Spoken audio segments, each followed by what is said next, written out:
1. That was the everlasting moment he had been waiting for. And the moment had passed, for Devon was sound asleep. More than merely asleep. Quite dead, actually. Committed suicide, as a matter of fact. As the psychological damage of 2010 and Doctor Sleep, along with the severe depression of AI, were far too much to handle. So Ian and Stephen would soon join him, and in the first time in their lives, they would go to the place where dreams were born. Hello, everybody, and welcome to another Yeah. episode of Tuesdays with Moire. I'm your host, Ian Taylor. Joining me tonight is my wonderful co-host, Devon Kane, and returning guest Hey. and potential Muppet, Stephen Beeson. How are you guys doing tonight? Definitely not a Muppet. I do not appreciate you talking to me that way because I am not a Muppet. Nope. Yeah. Well, yeah. So to give a little background here, we were gonna do this Tuesday. The whole podcast is about it is always on Tuesday. Mm-hmm. I had some life stuff come up, and we had to postpone this until Thursday. And I was like, well, I hate to do that, but like you guys were saying, and I know we'll get into this in a minute because I had already watched all three of the films, but I did some extra homework to try and make it up to you guys. And That's good. I appreciate it. I'm well, glad yes. that we've all been that we're all read on the topics and that our haircuts are all fresh and fit for this audio only podcast. That was part of it. My So mom we're all had a gonna bunch be of errands oh, to run, and she was like an hour before I had this, she was like, "Man, I need to get your hair cut. It's getting ungodly." And I'm like, "What are you talking about?" you know, was it like 2 uh, inches too thick or something?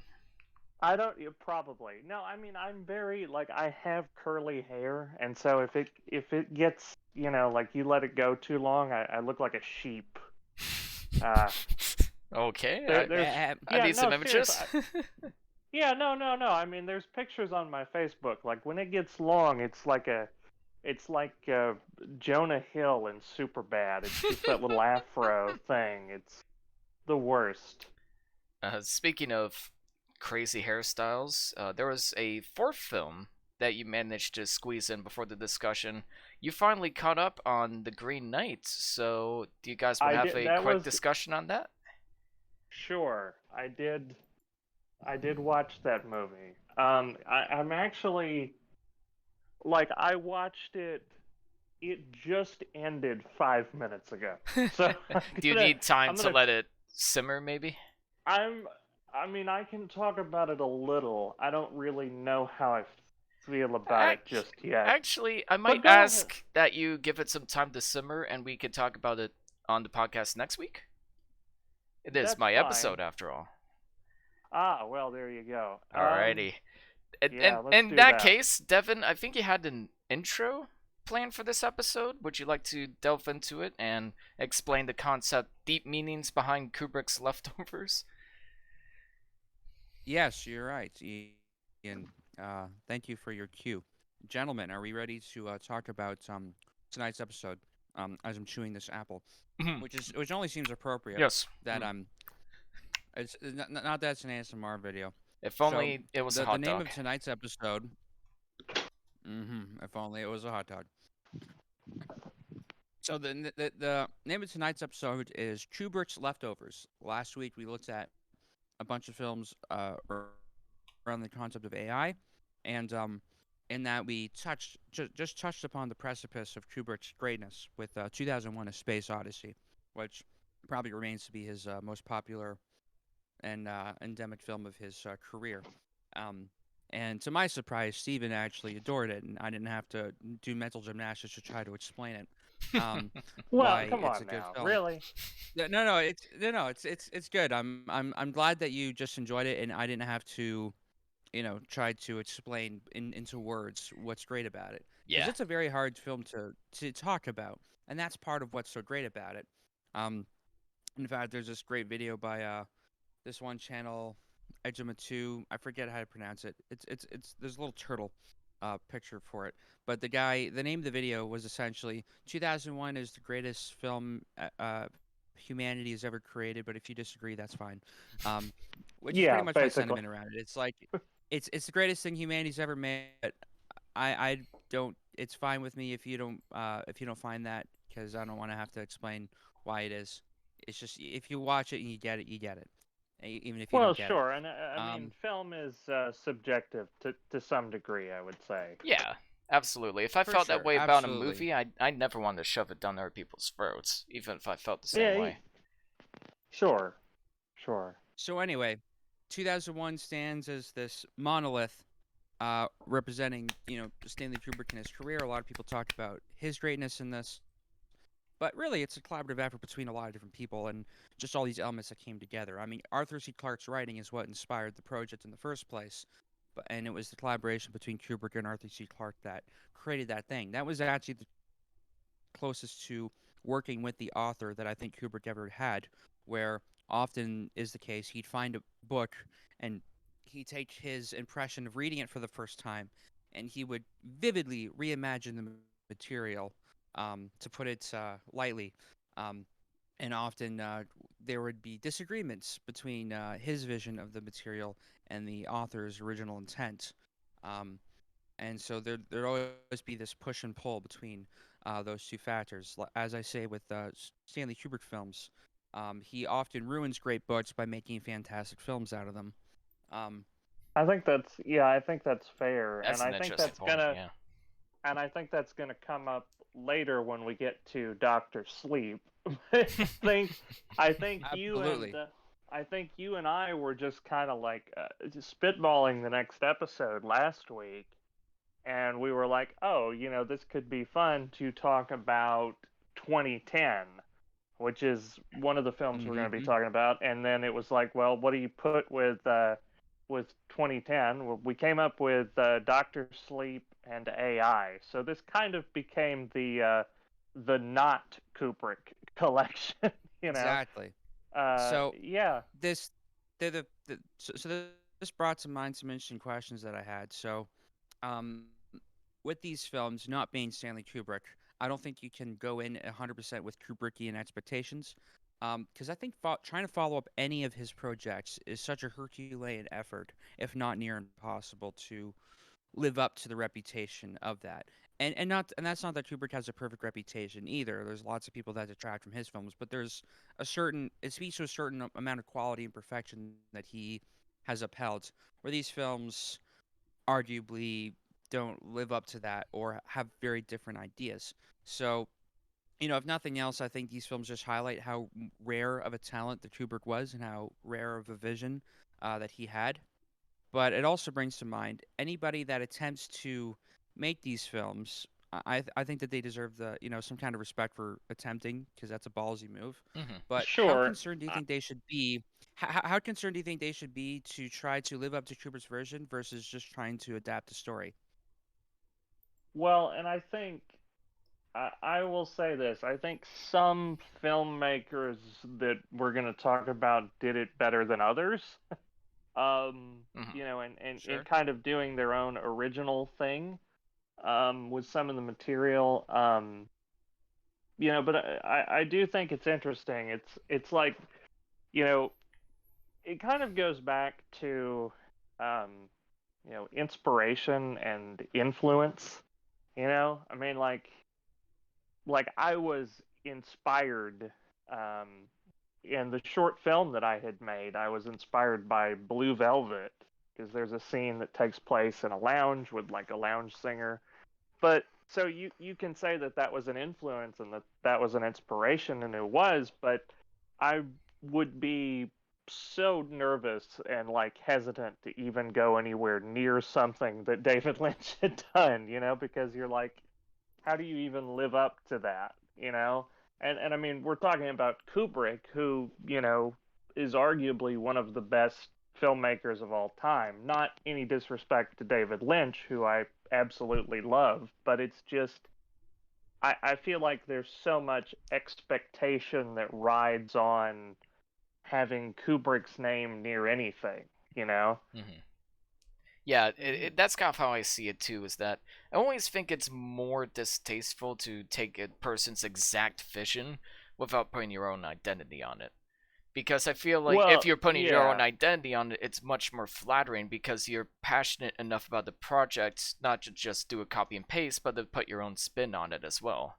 Like it shows that you have passion for the project. You aren't doing the simple copy and paste, which I think is even more distasteful. Like if somebody were to rip off my own works, I'd say fine, but do your own thing with it. Don't try to take the So exact same techniques that I'm doing. Try to Is put the your own difference so print on it. so is the yeah. difference between adapting something or creating a shallow imitation of how I think this other person would.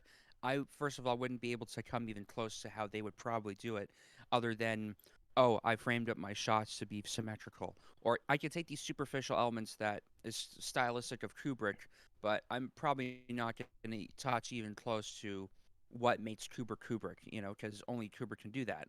Exactly. Well, and yeah, and that's honestly one thing that I had to realize going into this, and it kind of affected my scores a little bit.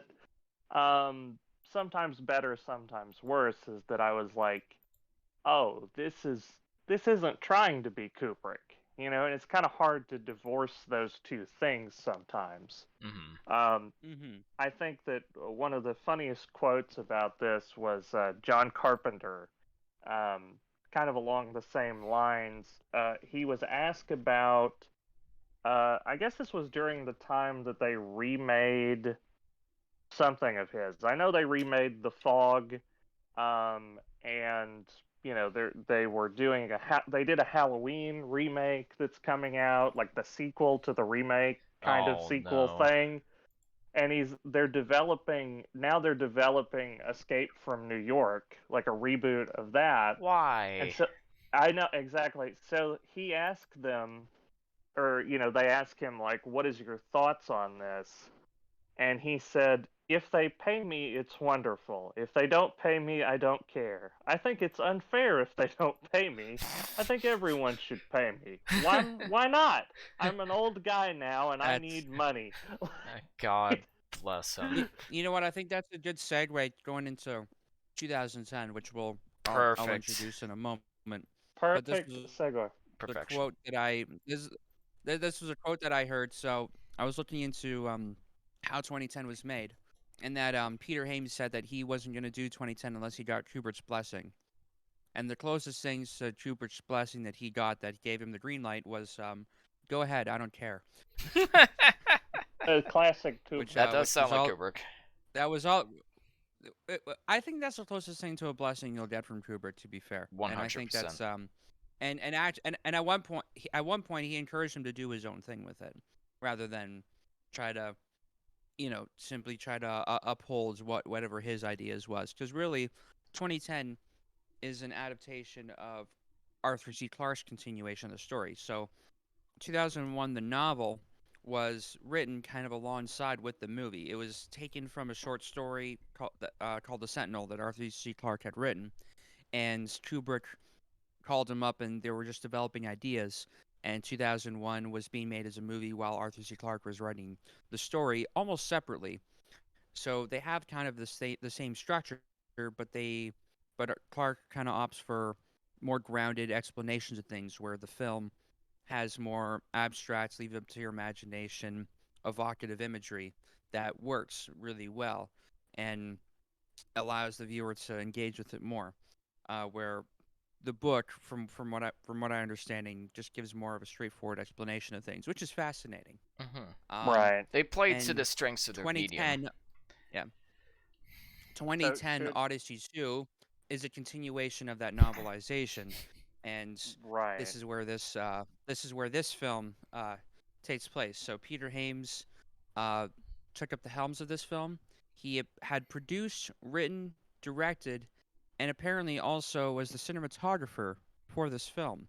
And my initial impression of this was maybe this was his way of attempting a Kubrickian way of going about it, just from his reputation, or maybe this is just how I see it in retrospect. But in doing so, it almost highlights how not Kubrick he is, which you could argue is a good or bad thing. But anyway, just to get into the plot of this, 2010 basically sums up the entire plot of 2001 in the first 5 minutes. So if you're showing this as somebody and they just didn't get 2001, this movie pretty much summarizes the entire plot of 2001 and as a mission report, um, where two astronauts had a had a malfunctioning computer on board, and that computer killed all its crew. And what happens to the one guy? I don't know. He seems to get absorbed into this big monolith floating in space, and it's bigger than the other one. Okay, cool. We're up to speed. What now? 9 years later, uh, we're up in this field of satellite dishes, which I think is some of the best shot things in the whole film. So I like to give Peter Hames credit where it's due.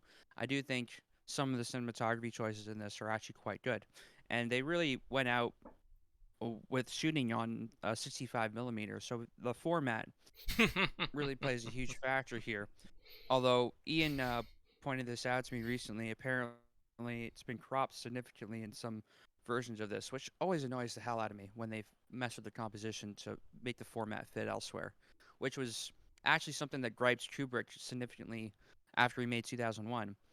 When he shot that in that ultra wide 220 to 1, I think, aspect ratio on Panavision 70 millimeter, he was pained watching that go onto television where they had to crop the image into a box. So on his subsequent films, he would actually change his approach where he would film pretty much everything mostly on 35 millimeter 4:3 as like the full negative, and then it would actually get cropped when it went to cinemas, and that way they wouldn't. When it went to television, it would actually be a scan of more or less the full negative, so they wouldn't fuck with the composition too much, which I think is great. Technical dedication to the craft. Because there's nothing that butchers an image more than pan and scan, which is what they used to have to do on VHS back in the day. When it says this film was formatted to fit your screen, that's the pan and Yeah. scan process trying to fit a rectangle into a box. And you basically fundamentally change the composition of shots and even edits to make that make sense. But anyway, that's a technical rant that I've always had in the back of my mind, and I'm glad I could finally say. So, I think there is going- something about sort of aspect ratio that we really don't. Maybe we don't realize how much that plays into stuff. I remember there was a huge kind of backlash almost when, like, and obviously this is not Kubrick related, but remember a bunch of people were upset because they filmed the Snyder cut. They Oh filmed it in yeah. 4:3. Yeah. So Mhm. people were having to adjust like their TV screens and laptops and stuff, and it was weird, you know. Yeah, it's So yeah, definitely, I mean, especially considering it was like a theatrical release and it was shot on IMAX. Like you're gonna have a lot of well, if it's like a traditional IMAX, then it's like a big box. But if it's something like the IMAX in Silver City, like it's gonna look like shit. Like half the screen's gonna be black. It's such a weird decision to yeah. make.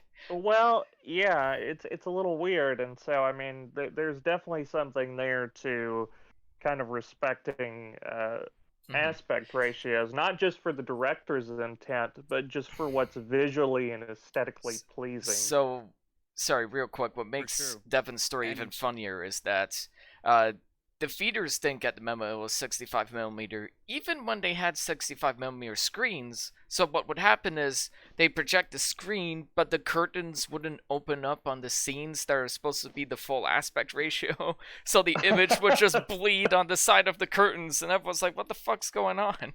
oh my god. That's terrible. Um, yeah. So 2010. Unlike 2010. unlike Galaxy Quest, where they absolutely got the memo about the curtains widening for certain shots, and Yeah, and that's a whole nailing it. rabbit hole with that film. I fucking love Twen- Galaxy 2010. Quest. What Oh a yeah. story, Mark. Anyway, Kubrick made sure whenever he distributed, yeah, yeah. I was just gonna say one more thing about Kubrick. Whenever Go ahead. he actually, it was when he sent out prints, I think, for The Shining that when it had the original ending, he put out like a note to all the projectionists to cut out the ending or something along those lines. He would have when projecting his films. That's as far as I remember. But you can imagine. So 2010, just really quick, follows up the story 9 years later. Um, they want to go figure out what happened to their astronaut that was left adrift out there, as far as I know. Um, and the Russians are curious Yeah. Yeah, you sure about about that? going up there Sure as about well. that? They remind you And 30 they're times. Are you saying sure that about that? The Russians are coming. It is 1980s. We really got to milk this Cold War thing. I mean, some films do it better than yeah. others. I So think. Look, here's the thing about this movie. Here's the thing. I enjoyed Red Dawn. Okay, I get it, but it's like this. Yeah. This made like the only thing is the Cold War stuff in this made it feel even It's a more product of its dated. time. Yeah, exactly. Sorry, you were saying, Devon? Sorry.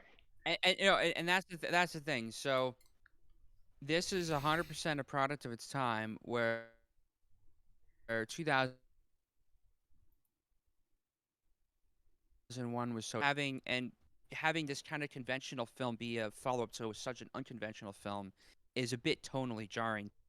It is. Yeah. That's the weirdest part about this movie, is that a movie that was say released the in least. 1980. Sorry, go yeah. on. Yeah, I'm sorry. Yeah, as you're saying. Yeah, sorry, you are lagging a bit in and out, Devon, but I think that's just technical issues on your end. Now I know that this is a Canadian podcast yeah. because you guys are going. Released years "Whoop, prior in sorry. 1968. Ooh, Sorry." sorry No, it's about absolutely. Yeah, this Alright. is a film that was made in 1984. The connection's a little bit odd on my end. And it feels more dated than the film that came out 16 years beforehand. Like, I don't understand how such a thing was possible. And here's the thing. I did some math on the budget, whereas And I think part Yeah, go on.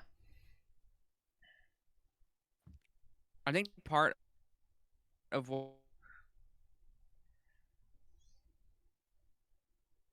what makes it time be the main crux of the plot, where you could tell there was political stuff happening in the background in 2001, but in contrast to what this bigger deals and disagreements that the humans have, where here it's such a big deal that the Russians are allowing Americans onto their ship to go check out this thing, and it's not what's out in space that really matters, it's what's happening back at home. And that, I think, is what really dates this film, because correct me if I'm wrong,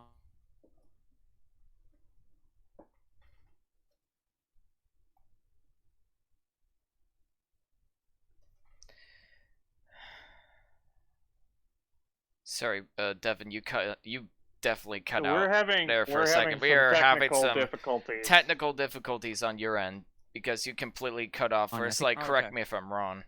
I didn't hear anything Yeah. after that. Yeah, Sorry, buddy. it's all good. All right, can you hear me?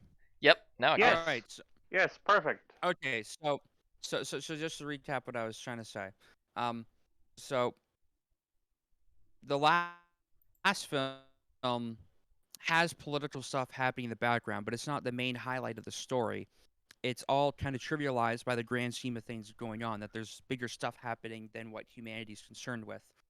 Where this film, almost the entire crux of the main plot is centered around this, Cold War tension, and it's not what's happening out in space that's mattering as much as going on at home. Although, Floyd tries to make a clear point against that, but still the main plot functions around that conflict.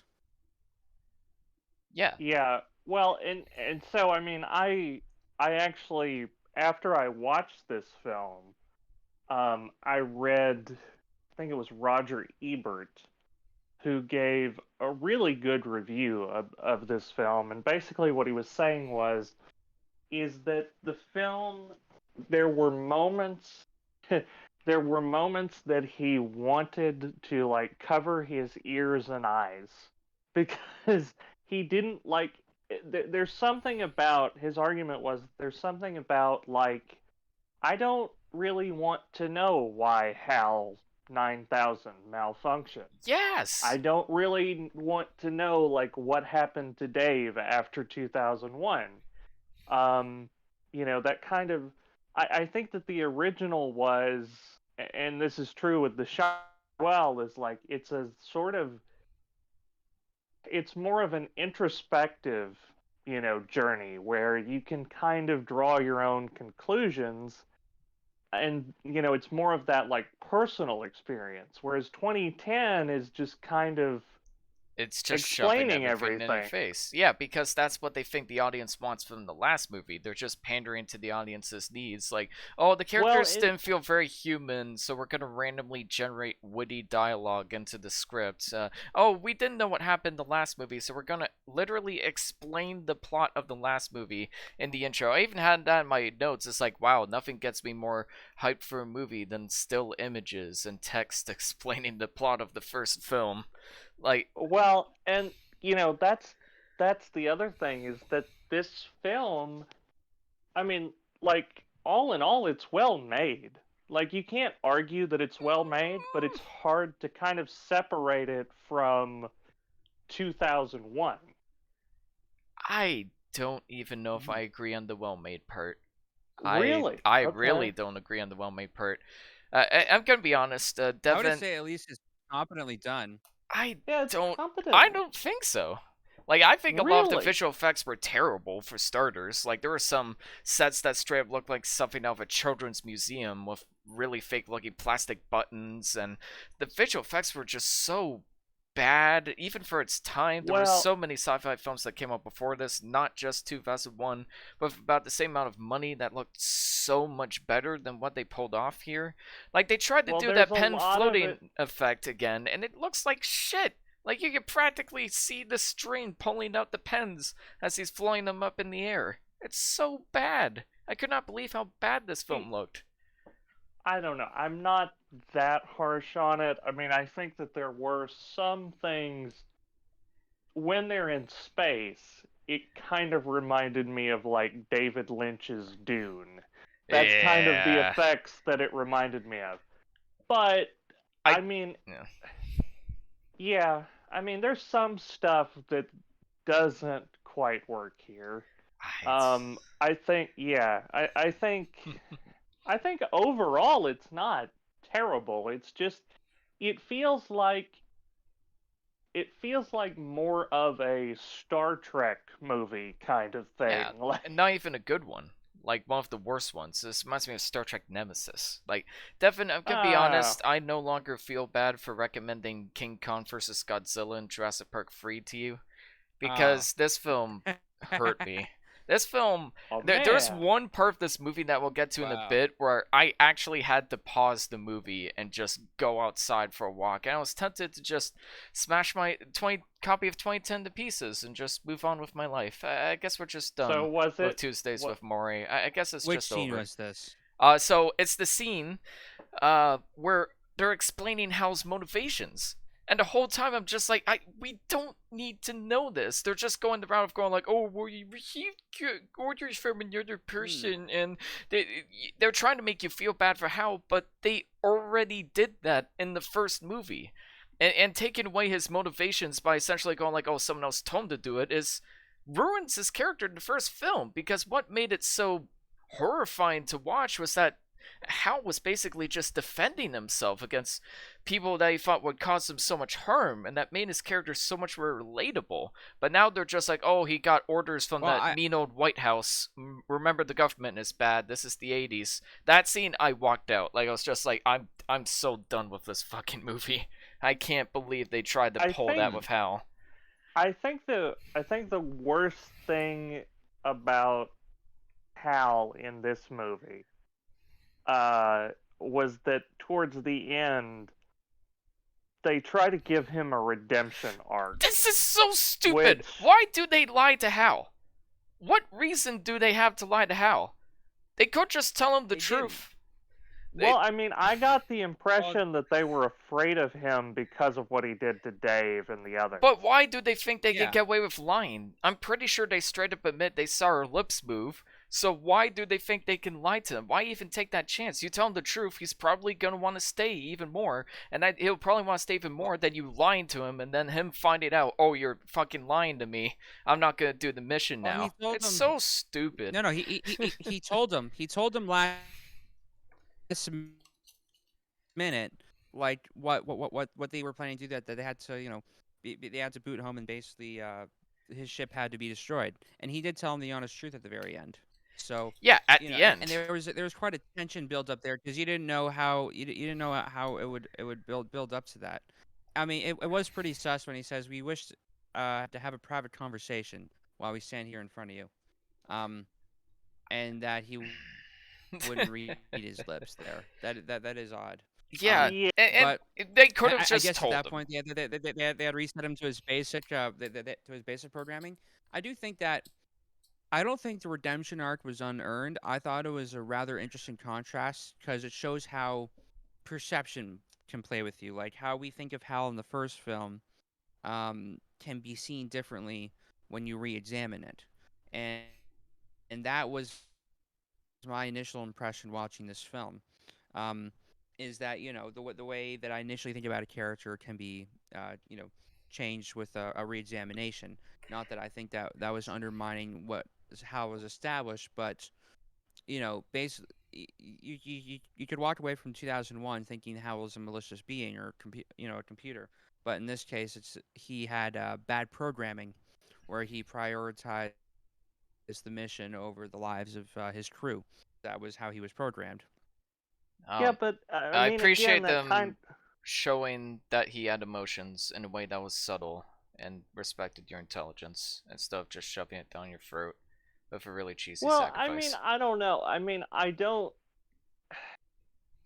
I feel like if this film had no attachment to what had already been established, if this was just like Hmm.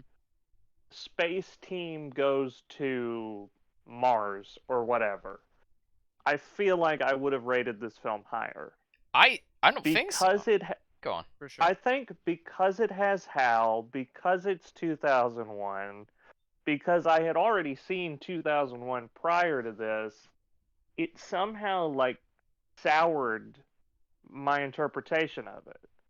And I think that maybe that's unfair, but also I feel like there's part of me that thinks this did more. I mean, and we'll get into this in a minute, but there's part of me that thinks this film was more disrespectful somehow to the source material than Doctor Sleep was. Oh yeah, That's wholeheartedly. And that's I and that's saying something because this just Peter Hyams' words with Arthur C. Clarke on this, and this was more or less a direct, a closer indication to how Arthur C. Clarke sees it. I don't know what differences Peter Hyams has made from the writing of the book. Like the whole right. Soviet angle was Arthur C. Clarke's idea, but I remember seeing like documentary footage of Arthur C. Clarke behind the scenes talking about it, and it seemed like they were all getting And together well.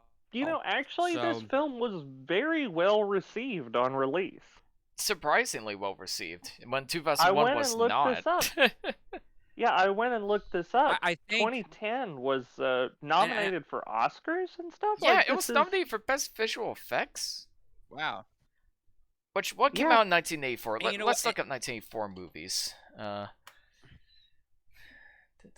I think the reason is so 2001 wasn't as well received when it first released. It kind of gained notoriety through word of mouth, where a bunch of hippies and stoners said, "Man, this film's gonna get you high if you go in smoking a Yeah. doobie." And actually, their marketing plays right to that. If you look at one of the original posters for 2001, the tagline is "The Ultimate Trip," and it shows the baby with the Stargate, like showing you the kind of trippy visuals that they had, which totally played to the hippie culture at the time. Um, Yeah, definitely. and mhm. it gained notoriety over time. Where this, I felt like for general audiences, offered a more digestible explanation of people that didn't get 2001 or didn't jive with it, whatever. Um, And so I think maybe it had that more immediate success and notoriety, but people have basically forgotten about it since then. Yeah. Mhm. Well, and I mean, so Ian just posted in the chat that Nightmare and on Elm Street and Gremlins came out the same year as this. Were not nominated for visual But effects, 2010 was. but 2010 was, which I think is terrible. Horseshit? I haven't even seen Nightmare on Elm Street, and I already know it has better visual effects than this. Probably at a much Oh, lower are you? budget, too. Oh, are you like you've never seen the first Nightmare on Elm I've Street? seen I've seen the Seen the bathtub first one. scene, but I haven't Have you seen seen? anything No, else. no, no. Like if you haven't seen the I need to whole watch thing, it. you I know it's on my list. no, seriously. I mean, there's one scene, and I won't spoil it, but it involves a person on a bed, and it's Hmm. one of the most horrifying, brutal visual effects I've ever seen. I'm really, I mean, I'm surprised, like legitimately surprised now that you kind of put it in that context. That's insane. Exactly. Exactly. And what you said about the film like standing up on its own, like if it wasn't tied to 2001 it would be a lot better. I I think so. don't even know if I can agree with that, to be honest, because that's the thing that disappointed me the most. I was so ready to just completely disconnect this from 2001, block that out of my memory, and just have it hold up on its own, but it just really didn't stand up on its own, even without tying into 2001, because a lot of the dialogue itself is pretty awful. Like, all of the buddy-buddy dialogue, it doesn't feel natural. What it feels like is they typed in randomly generated witty comment into a computer and just copy and pasted that into a script. Have got some good dialogue highlights Oh, here. okay. I'll be scared for the both of us. Is your daughter a blonde? Good, my son likes blondes. We'll get married someday. You like hot I dogs? mean, I put mustard on mine. And the best one that made me laugh so hard, one of the only unintentional laughs I had in this movie, unfortunately, was John Lithgow in the scene where they're explaining house motivations has this line, that yeah. goddamn White House. Yeah. I was like, You know, is this a I Neil gotta Breen say, movie? What the fuck is I happening? think I think John Lithgow is one of the more underrated performances in this. I Yeah, mean, he's one of the you could best say what better parts. He tries, but he, even though he's a pretty minor, insignificant character relatively to what's going on. I think he does a decent job trying to sell the fact that he's scared of being out in space, and I like the whole banter between him and the Russian guy and saying what's chicken in Russian, Kuritsa, and that's how I learned how to roll my R's by imitating John Lithgow in that scene. Devin, do you just like John Lithgow in Kuritsa. this because he reminds you of John Lithgow in Interstellar? Is that to be a That's reason? great. No, well, Aw, actually, no. There's another reason I like that scene. The Russian guy he's with, I forget the name of the actor, but he's been in a lot you of might TV. recognize Yeah, him. I've seen him In before. well, Yeah. you might recognize him when he says rent. Oh, He's the you'll get your rent when you fix this he's damn door. It's the tenant in Spider-Man. yeah, Yeah, yeah Okay. he's Spider-Man's landlord in Spider-Man 2. yeah, That Russian That's guy. cool. that Yeah. is entertaining. Helen Mirren's in this movie, everybody, doing Helen a Mirren is really in this shitty movie. Russian accent. He is. There's a reason she speaks British in her other roles and no other accent. Cause my Yeah. god. So I posted a couple pictures in the live feedback channel. This is just a fun little tidbit, but it shows, basically it captures the whole Soviet and American conflict that was happening at the time, which also really dates this movie. But this Time magazine basically portrays Arthur C. Clarke as the American president and Stanley Kubrick as the Russian president, um, on this cover of Time magazine That's pretty with great. the Yeah. question "war" written on it, which I think is a fun I think is a fun little tidbit. I So mean, Yeah. Kubrick did Cal's fake the redemption moonlighting. arc is very contentious in this. Of Well, and Yeah, I if you believe I that. think Well, I think it's funny to talk about that because Peter Hyams did a film prior to this in 1977, which is almost 10 years, I would say, after 2001, called Capricorn 1, which is all about Oh the yes. government faking a landing on Mars. I have not seen this movie. Mm-hmm. Yeah, I think Devon had wanted to talk about it for a while. Hmm. So yeah, I mean, I don't know. I arguably I think it's a decent movie, and on some levels, I just feel like trying to connect it to 2001 and having the expectation going into this where it doesn't have the self-awareness that I think there's part of it that just feels like it knows, or it rather it wants to be 2001. There is so And I much feel, nostalgia bait in the movie too. Like it opens with the yeah, 2001 theme. The only problem is the 2001 theme is given this beautiful imagery of the planets lining up as the sun comes over the horizon. You're just like, wow, this imagery really deserves this epic song. What does the song open up with in this movie? Satellites. Just satellites, and the whole time just thinking, well, nothing's okay, so happening. Why No, don't you see it's this? it's satellites against it's against the sunrise. I thought those are some of the best shots in the whole film. Yeah, they're the best So shots in the whole yeah, film, it but they doesn't aren't have that worthy I of the mean, 2001 theme. composition, but I do think that there's some good imagery there in and of itself. True. I yeah, do I think that it mean, to had a pretty me it compelling wasn't, opening.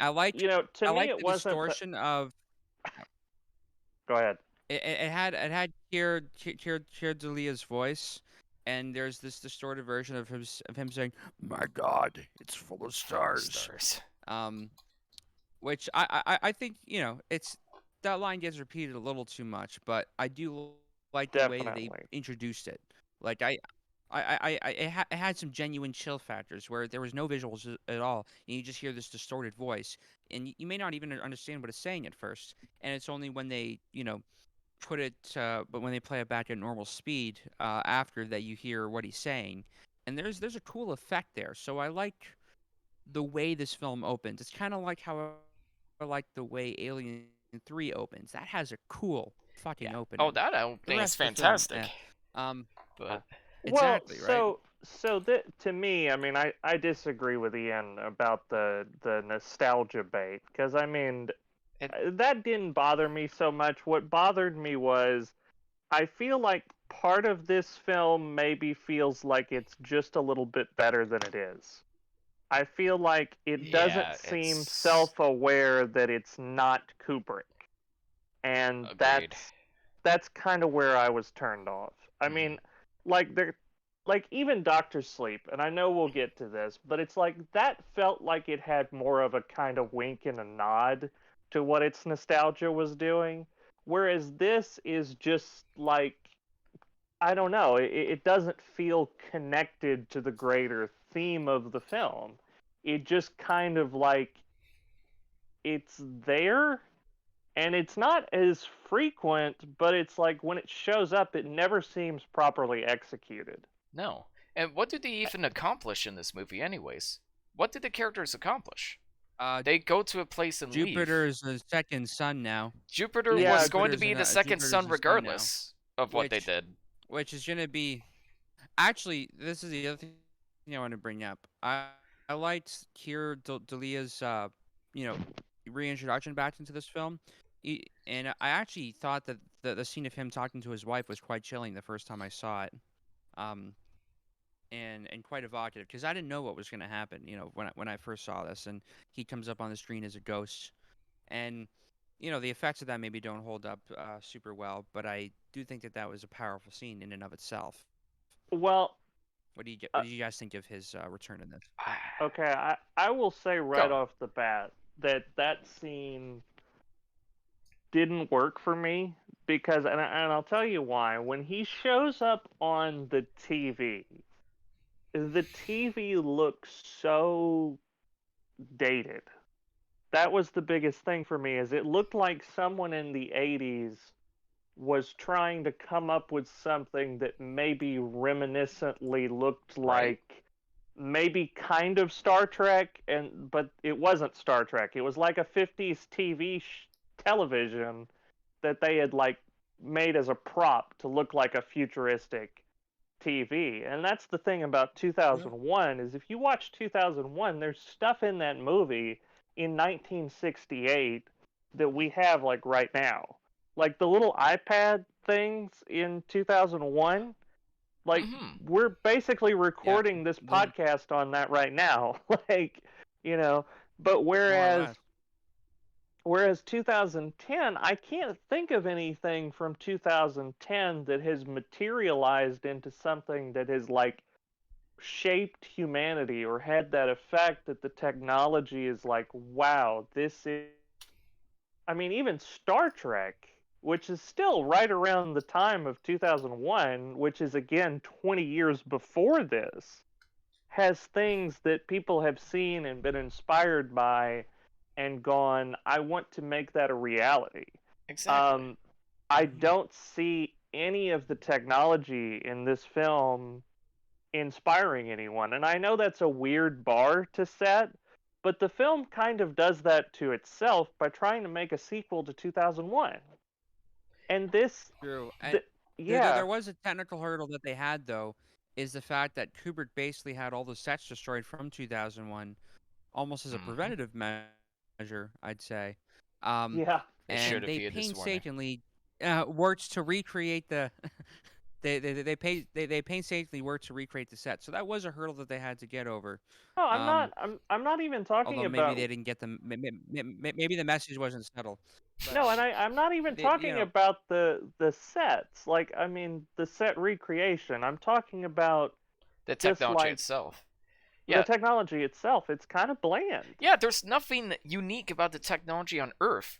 It's just all of that technology was just around the 80s. Oh wow, they have better camera technology. Does this feel justified as a sequel to 2001 And now? they're And supposed to be in 2010, but it felt like they were just in 1984. yeah, exactly. And that Like, was the thing that disappointed me the most because that was a segment that wasn't in 2001.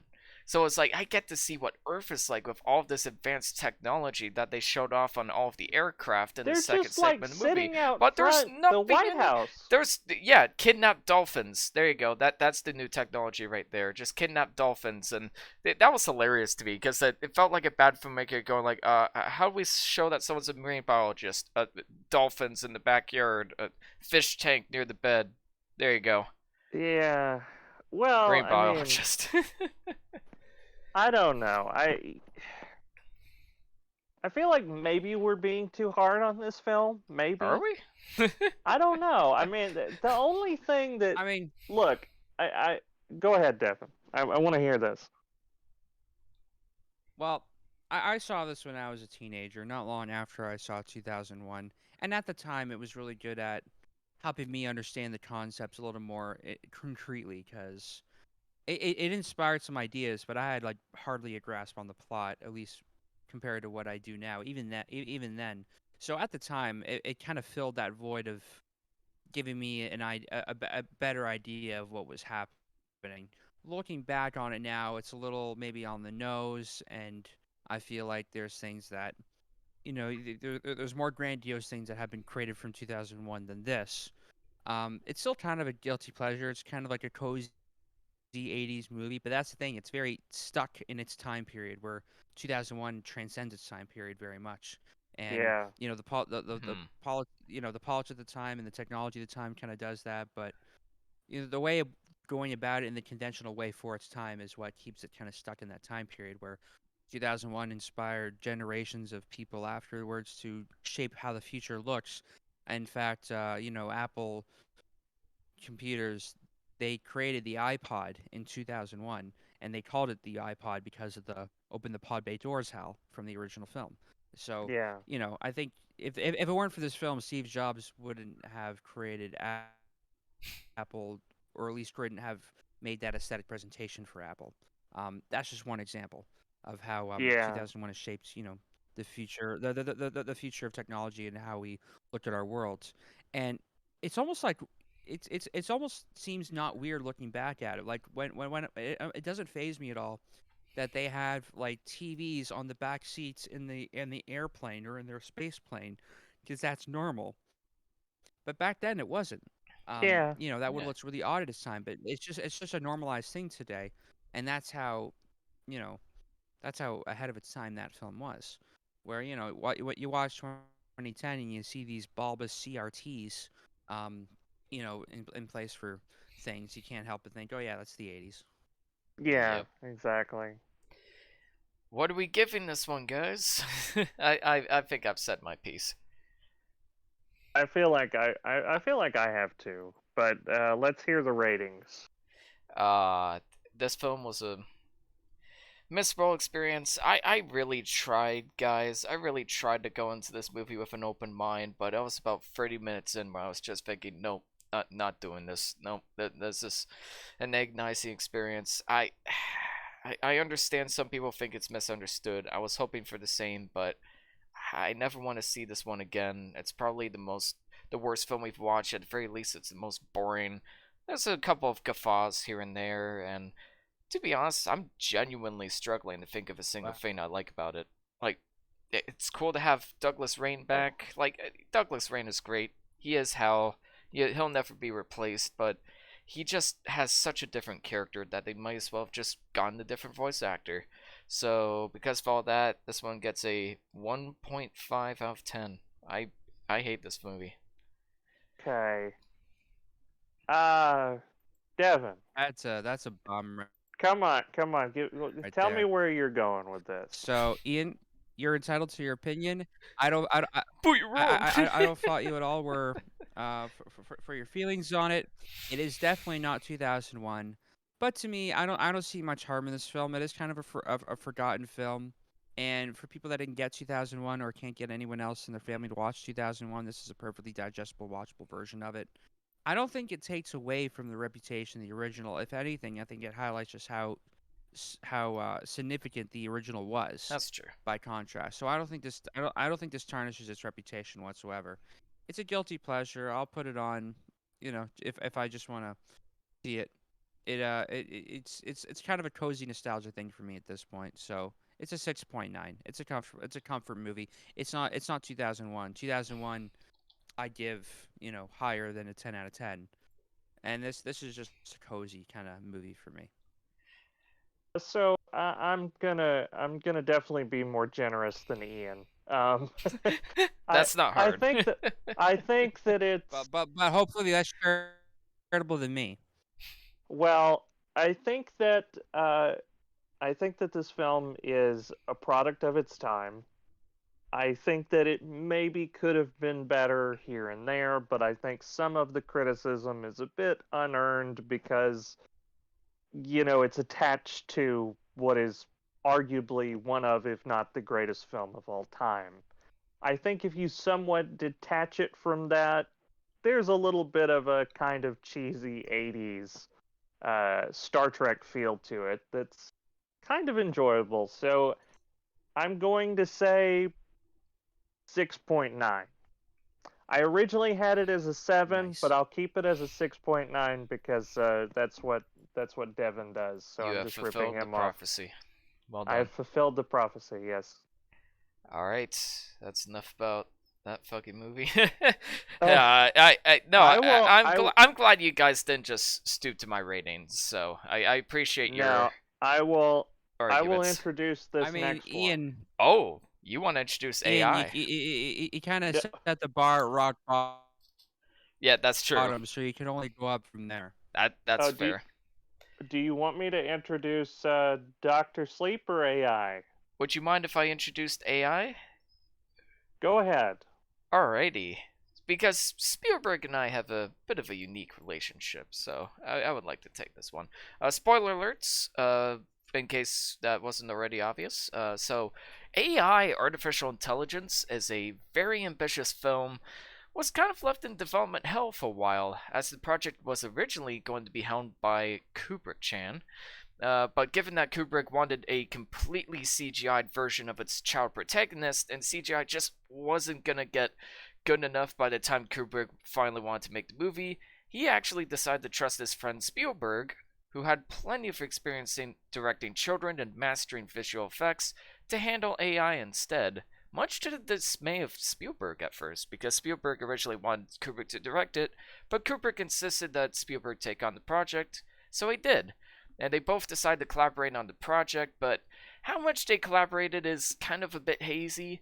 Some people think that barely if any Kubrick's ideas made it into the final cut. Other people think that only the flesh circus scene and the ending were Spielberg's ideas. And some people think Kubrick had every idea and Spielberg just put it into the movie. But, to be honest, we'll never really know how much of each artist is in the movie. But enough about that. What's the film about? Well, it's a modernization of Pinocchio. It is definitely not subtle about that. Where a young AI called David, ironically called David, is sent to a grieving family as an experiment to test how much a mother and father can grow to love a robotic child.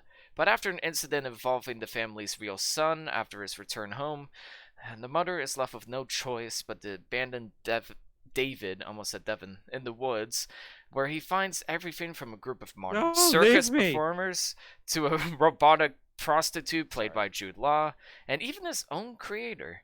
I had no idea what to expect from this movie, and maybe it's because COVID is getting to me, or 2010 just left such a bad taste in my mouth, but I kind of love this movie. And not to sound like a pretentious cunt, but I do actually think the film is a little bit misunderstood. But before I really delve into that, I'm curious to see what you guys think about it first. Well, I would like to open the floor here. So I Break the saw ice. this I saw this movie probably when I was not much older than Haley Joel Osment was in this film. Fair enough. Yeah, I was a little kid. This used to come on like HBO or something back when HBO had like a kids channel that they would run kind of animated movies and stuff on. They had a kids channel? Well, they Crazy. did. Now it's just all on HBO Max. I mean, you can watch Sesame Street on there now. It wasn't like back that in was on my HBO day. for a while. Yeah, Yeah, back in my day. it was on PBS. Yeah, right. I thought all they made was softcore. Sorry, I never had HBO growing up, so that's the only reputation of HBO. I know they glorified softcore. This was but maybe look. If I'm you're wrong. watching softcore Sesame Street nowadays, Oh God. talk about a frog in your throat. I mean, Tell me ew. more. Right.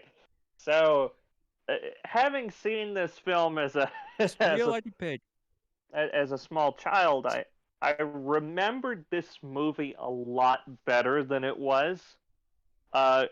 Going into this kind of blind. I mean, this was like seeing it for the first time all over.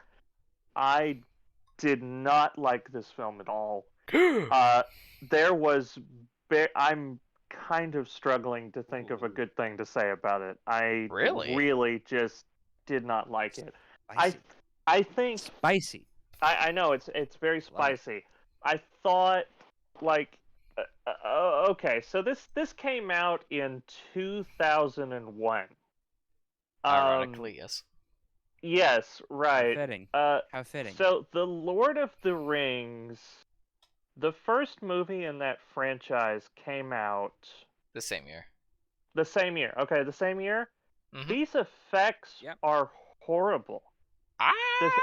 The effects in AI are so far below what Lord of the Rings managed to pull off. There's like this ugly, uncanny valley quality to the robots, aside from David, who just, he's Haley Joel Osment. Like, that's his, like... And Jude Law. But, but you're talking about, like, the Chris Rock robot, which really dates this really bad. It's like, oh, yeah, Chris I think Rock some is of the really... Uncanny Valley works, though. I thought it did a great job of making the AIs a lot creepier. I mean, okay, but like I thought the cinematography was just I don't know, it was okay. It was kind of flat. There wasn't a lot of personality to the camera direction. What? No, seriously. I mean, they do that shot with the one robot that her face is like she has a face but no head, and they do that same joke of like she turns her head and there's no head, it's just a face. They do that like two or That's three not. separate That's times. not a joke. That wasn't meant to be a joke. I mean, okay, but it's like it feels like Are you sure they're you're kind of not like. thinking about the Nostalgia Critic review where he makes a big deal about that scene about it only showing off an effect? No, I thought that I didn't know Nostalgia Critic even did this review. I'm Good. just saying that was what I noticed. Like, Wait, you thought that was a joke? I thought it was well, meant to be creepy. I don't know if it's a joke. I mean, but it felt like they just like they thought it looked cool, so they kind of kept felt doing like it was there And I think to show off the effect. Like, and you could say that about a lot of things in this film, that they're there to show off the VFX from ILM. definitely. I don't think so. And I think I think that I think that's part of the I think that's part of the thing with the subject matter of them being AI. It's supposed to be kind of in this uncanny valley territory. I mean, they were limited with certain things of what they had at the time, but I think it works, even though the look of it is questionable for sure. I do think that the cinematography, this was a change in direction in terms of what Spielberg captures. He was going for more of a desaturated, kind of cool look. And that is in part inspired by like Kubrick's kind of cinematography, I think. But I do think it has still a lot of his like he loves the strong backlights. He has the sense of depth. So I think lots of extras. that's all there. I think the cinematography was pretty decent. Yeah, and there's a good mix of practical effects too. It wasn't super like blatant. it wasn't all CGI. Look, I mean, I know, but it's just like the other thing that let's kind of talk about plot here, because there's a family that's grieving because their son is dead. So he's dying. Like, kind of dying. Yeah. Okay, but they've frozen him in time. He's in a comatose state. Yeah, because what they're hoping is that they can thaw him out like Walt Disney style when a cure is made. So the family goes to the robot store and they buy a child. That is not true. They go to the family. They go to specifically find the father and see that they're grieving, and they give the father the idea of taking the son home as an experiment. Okay, all right, but they bring home this child robot, and like they take care of him until their son thaws. And then they're like the Toy Story scene. It's like, I don't want to play with you anymore. This kid, first of all, David gets shoved around constantly. These people are assholes. They're to him. assholes, but in ways that my own brother has been an asshole to me in the past. Like, that's all I can think about. Yeah, go on. No, and I mean, that's fair, but I would seriously doubt, like, that your brother would try to kill you multiple times. He didn't try to kill him. When did he try to kill him? Well, no, he did. When did he try to kill him? He dared him to eat spinach. He dared him to eat spinach, but he doesn't know any better. He doesn't know that would kill him. It's just a dumb kid going like, hey... How does the kid that's his brother not know that spinach is going to kill him? He's a kid! But the teddy bear knows not to eat spinach. Yeah, well, because well, the teddy bear is supposed to be a lot smarter. As well. Yeah. And, like, you could tell a kid, this robot shouldn't eat spinach or it'll malfunction.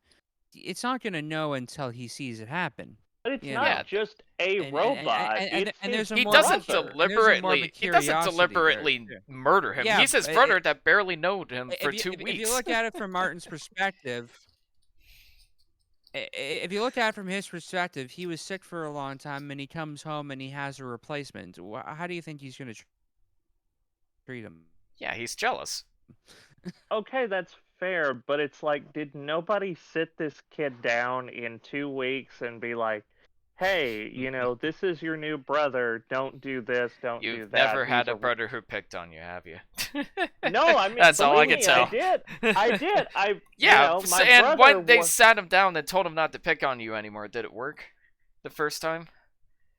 Well, okay, but my There you brother go. never tried to kill me, right? Yeah, he That's did. the whole thing. He didn't understand what he was doing. But we just I will think agree he to disagree did. on this one. I think he did. Well, first of all, this I think he didn't know It was too late. until he saw it happen okay. that it would Exactly. actually hurt him. Yeah, he So, probably. him, but Yeah. Eating spinach is like an annoying, inconvenient thing, but it's like, yeah, I you know, mean, it's okay, he's not going to understand that eating spinach will clunk up the robot until he sees it happen. 'Cause right. that's how kids learn. All right, Yeah. but he Anybody learn. still fucks with the kid even after that. Oh, Like that's true. he clearly like okay, the defense can be made he didn't know what he was doing. But then after that, he could have gone, "Wow, I keep fucking with him. I'm going to kill him or something bad's going to happen to him." This kid kept it up. In fact, the robot gets merged in water because of this little shit. Yeah, that was like that was like a great way to show like how that mechanism works though, and the way that felt natural to the story. And that scene I liked because he actually did defend his brother a little bit. Like you could tell like he was picking on him, being mean to him, but there was a part of him that did secretly care about him a little bit, and I kind of like that touch in that scene.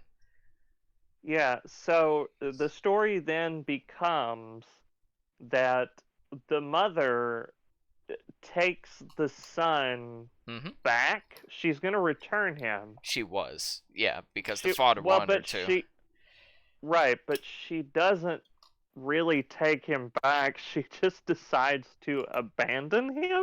Yeah, And it's either that or murder him. is it though? I mean, Yes. is that the only options? That Did was nobody the think- option. Like they even mentioned that earlier in the film. It's like if we bring him back to the office, we are going to disassemble him. But what? Okay, but Basically, it's like no. But what I'm it's like getting at, you say these words to this child to activate it. no, and I get that, but there's a Eh. part of this that feels like if that's not, excuse me, if that's not her answer to this situation, like the movie doesn't happen. You know what I mean? Like there's that kind of quality. You could argue that with a lot Mhm. of movies, though. Even a lot of good ones. Well, sure, but I think this is like, I feel like there's so many different ways that she could have handled that. I That mean, it feels. yeah, but that's also Yeah. the point of the story is that humans don't exactly Well- treat AI as well as they should. Okay, and that's You could tell that she was going through a lot of raw emotions that she wasn't processing. Yeah, and that too. I mean, well, and so she was that in her mind, she was stuck between a rock and a hard place. Like, I can't keep this child because it's just too emotionally overwhelming to have, to work with having a robot child. And I don't right. want to take him to get killed. So I'm gonna kind of go halfway and just kind of leave him, and maybe he has a chance. Yeah. That's Right, not and so rational, that- but that's that kind of but you brings can think about me. her character. Well, that kind of brings me to my next point is that I feel like the Kubrick and the Spielberg elements are really, they kind of don't match up in a productive way because on one hand you have this story that feels very Spielberg in nature, that's like humanity is inherently a good thing, which is, David, he doesn't really understand humanity, but he wants to be human, like he wants to be a real boy, and they kind of beat you over the head with the Pinocchio thing, but he's saying, I don't know, I want to feel loved, and I want to be a human so that I can be loved, and he's like this sweet little boy, Mhm. and that felt very Spielberg. But the other problem is that the whole film, like, believe it or not, it's very anti-humanity because every single human in this movie is a massive piece of shit. I There's wouldn't not say every single human. No, all of them. I can't think of a even the single guy who person. got him out of the festival? I mean, yeah, really. I mean, he didn't really. I mean, correct me if I'm wrong, but he just, he was not going to do it.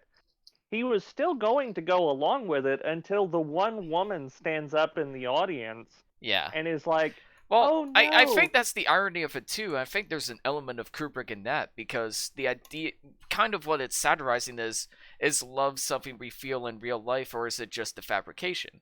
And you could argue that his feelings are entirely fabricated, and it could be an ironic perspective that he feels this love for humanity even though humanity doesn't have any love to give.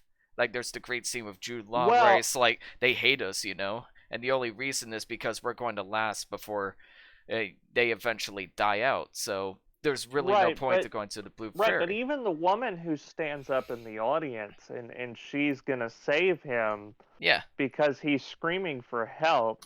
Hmm. Like, they just showed 5 to 10 minutes of all these robots Yeah, going and it's because he screaming looks for like a real help. boy. You can't destroy a Exactly, human. but I right, love that. exactly, and it's just.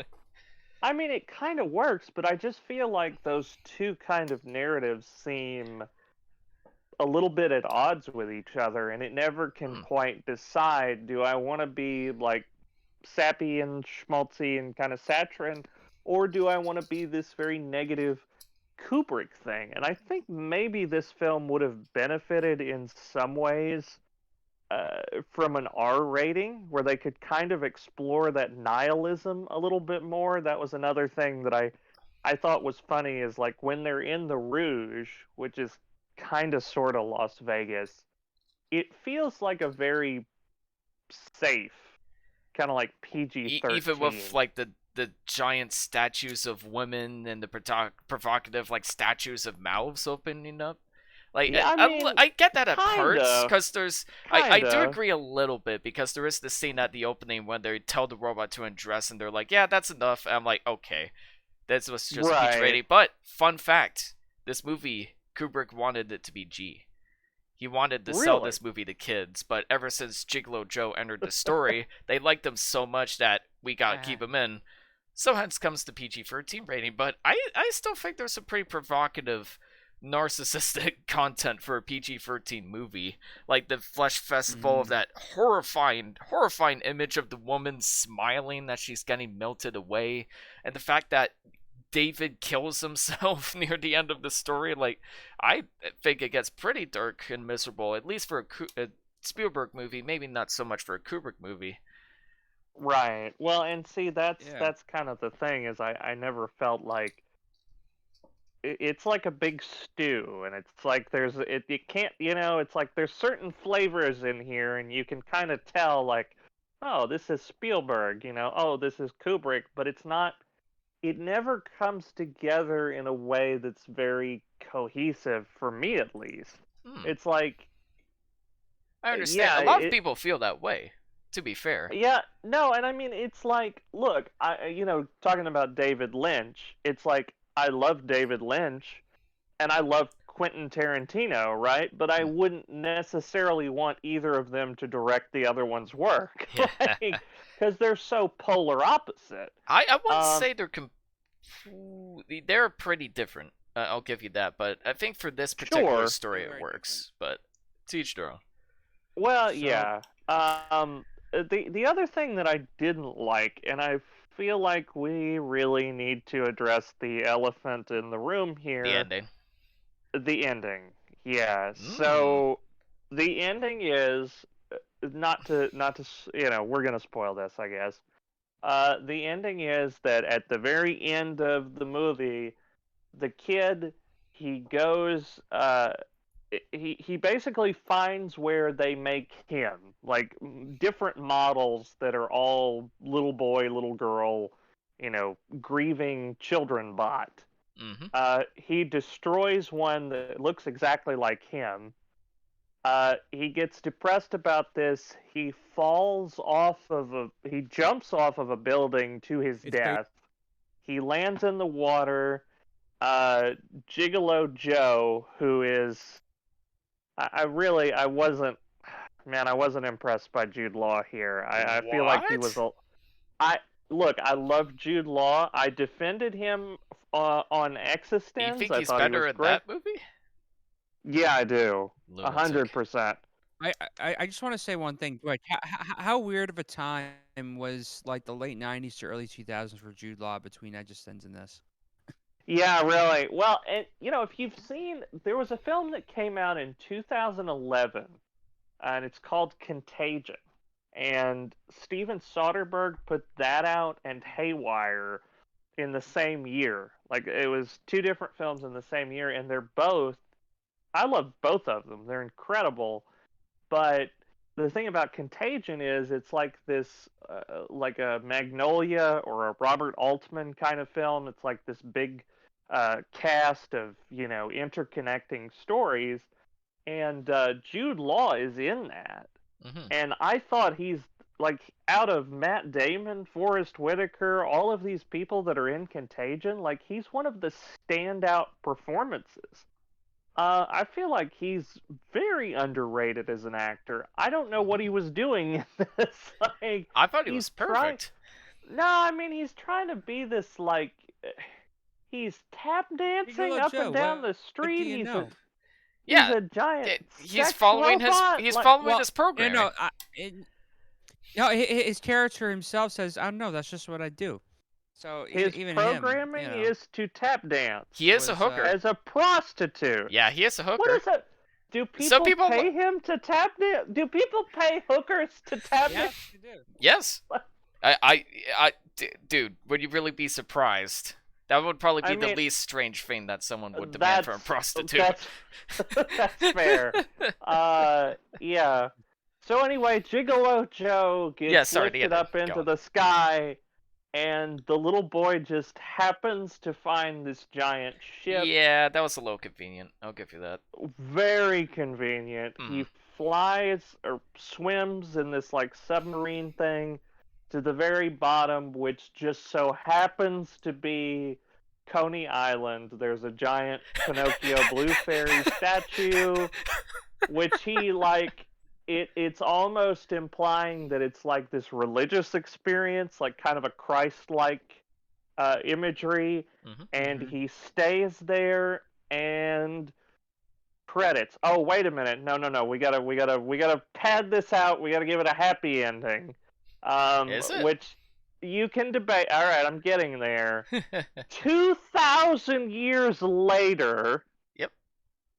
He's woke up by these things, which I watched it. I thought they were aliens. I legitimately thought they were aliens, but I looked online. Apparently, they're robots. Yeah. They're like evolved AI. So humanity has been wiped out. They're his predecessors. Yeah, so humanity's been wiped out. Robots have taken over the Earth, and these robots offer him, because essentially he's the last connection they have to humanity. They offer him that they will bring his mother back for one day, if he has some semblance of her, like some lock of hair or some DNA. And they can do this, and they bring her back for the day, and he just, like, I don't know, has a great day with his mom, and then he dies, and, like, she basically kind of sort of dies. So, that to me, and I want to really make sure that, like, that I heard this right, because I didn't notice it on the first watch. And then I went back and I was like, wait a minute, did that robot just say that? So I went back. Yes, the proposition that these lifeless, advanced, evolved robotic beings are offering him, what they're saying is essentially, we will bring your mother back for one day, but she will be erased from all of history if we do this. The way that we do this in the future is it's like you get one day and that's it. And once we do it, they're completely erased from the timeline. And I thought that was just borderline psychotic. I think that really wanted to be like a warm and fuzzy ending, but I think it was just really creepy, and like I don't think it had the self-awareness of just how I think that was awful. Exactly what they were going for. It's secretly a very miserable ending. is how I interpreted it. But I don't know, man. I don't know I exactly genuinely how. think it is, because here's my theory: David never unfroze. David never unfroze. Like, what is there to say Okay. that what he experienced was real? Or either that, or the villains wanted to give him this last happy memory before they basically picked apart his brain. Like, that's the theory I stick with the most, is that they're basically just giving him one last day before he basically shut him down for good, because he falls asleep with his mother at the end of the movie. It, they implied that he never wakes up, too. So they likely just gave him Right. this last memory before basically either pulling the plug or dissecting his brain, which is more than likely because they seem to be like obsessed with knowledge about Mm. mankind's history. Yeah. And there's some debate about. I think where that ending came from, because the way Yeah, that I had heard it it's heavily was debated. that there was some debate as to whether or not Kubrick came up with that ending, and what I saw repeated a bunch was that Kubrick did want some way for the mother to reconnect with David. I don't necessarily know that this was his intention, and I think as you had said, we'll never know.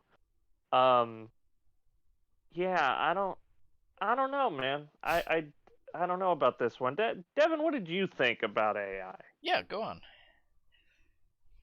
It was all right. I enjoyed it for the Yes, most part. It see, wasn't That's what alright. I. I've gone I, through I, this I, whole I, thing like, it wasn't all that I. It wasn't all that I thought it was. I do think that there's some melancholic elements to it. I do like the design of this advanced AI. Basically, the first shot you see of David is him out of focus, and when you blow up somebody out of focus in a lens, they kind of look elongated.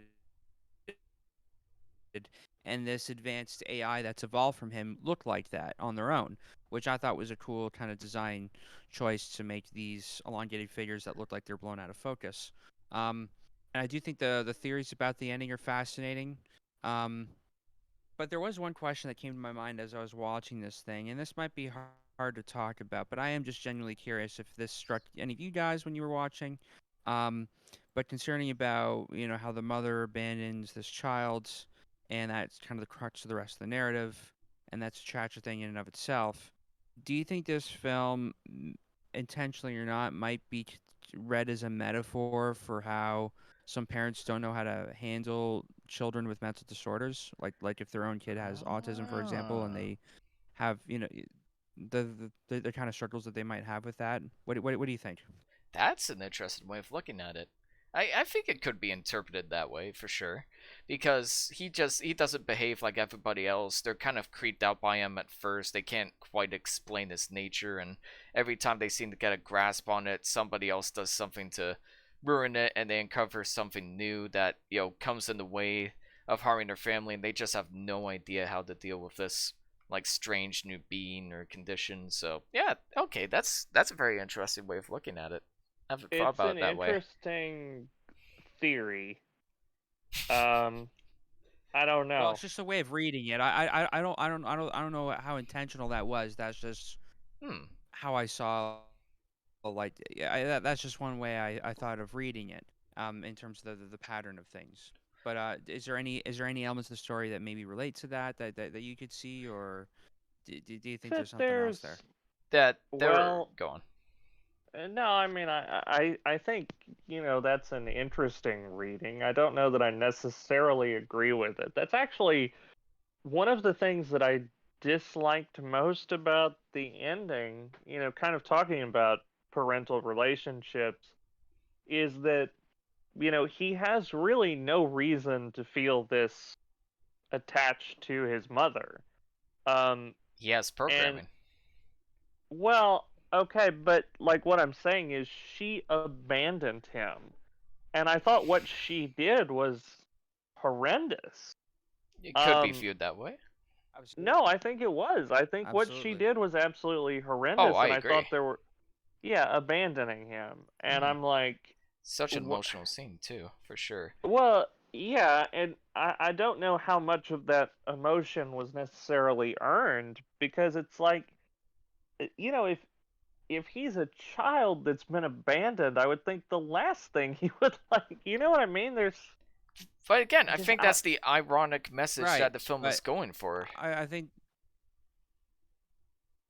that's kind of the crux of the tragedy is that because he's programmed in a certain way and he isn't a real human child, that he can't break his programming. Where a normal human child would go through a range of emotions and start to maybe think more independently, and they'd be like jaded for life, by an event like that. But they try to figure out a way to be independent. How do you survive on your own? And they're gonna resent, their mother figure forever, probably because of that abandonment. If things like that happen to a real human child, so there would be a different kind of arc and reaction. But it's different with what the parameter of what this film sets up of how this AI is programmed. And actually, that makes me wonder, like, would he have been able to break from his programming if he was intelligence? Like, if he was able to actually, transcend the normal molds of his programming and and develop feelings of resentment rather than just love, because love gets mixed in with a lot of other emotions, right? Absolutely. definitely. And if Yeah. and if you're a child that's abandoned by a parent, you're gonna feel all kinds of different ways that you don't even that you can barely understand. But ultimately, I think people who are left go to that base instinct of survival, and whatever emotional journey they have to take to get to that in order to survive. It's unique to everybody, but I think there's a general sort of path. So there'd be a lot of different feelings there, and it makes you wonder if they try to develop that a little differently. Yeah. I feel like that's kind of a missed opportunity on the film's part, a little bit. I don't necessarily think that's what they were going for, but we'll agree to disagree on this one. Uh, Final ratings. I'm just saying there's more complex emotions that would go into that kind of thing as a human. Than Hmm. anyway. It's a hard movie to rate for me. To put it numerically, I mean, it was kind of nice having seen it, but I already felt like I'd known about it. I feel like seeing the Nostalgia Critic review years ago kind of ruined it for me. Just knowing what it was, and I recalled it all too well when watching it. So I felt that there were some tragic moments to it. I thought the whole flesh fair was just a bizarre display of, the whole carny scene that you get in the Yeah. U.S. but projects into the future. Hmm. I kind of, I hate to say this, I felt a little indifferent kind of by the end of it. Even though Yeah. there's some cool elements to it, like, eh, I don't, I don't know. I hate to say that I didn't really feel anything. I feel like a robot having seen it. Um, Boo. Boo. but You suck. yeah, Boo this man. there's one other interesting. Boo! Fuck the fence sitter. Yeah, Anyway, right. Yeah, right. it was like, but uh, apparently Adam Savage worked on this film back when he was at ILM, and he helped build some of the miniature sets for New York. I heard And I about thought that that. was pretty cool. I Yeah. saw those things. I saw that destroyed office building whiz in front of screen for like 2 seconds. I'm like, hey, good job, Adam. That's cool stuff. I wish we had more detailed shots of that, but maybe that wasn't the point. If they were more detailed, maybe I could tell that they were miniature. But wasn't by in front of in front of the screen in the foreground, out of focus. Oh, it's perfect. Looks like I was really in submerged New York with the Twin Towers still intact. That didn't age well. Yeah. Apparently they See, we were, already and talked they about this. asked. Apparently they For were now. asked to take those down, and they said no. He wanted to keep Wow. it in to keep Kubrick's vision intact. Wow. Because this is America, God damn it. America. It's an alternate We don't reality. negotiate with terrorists or reality.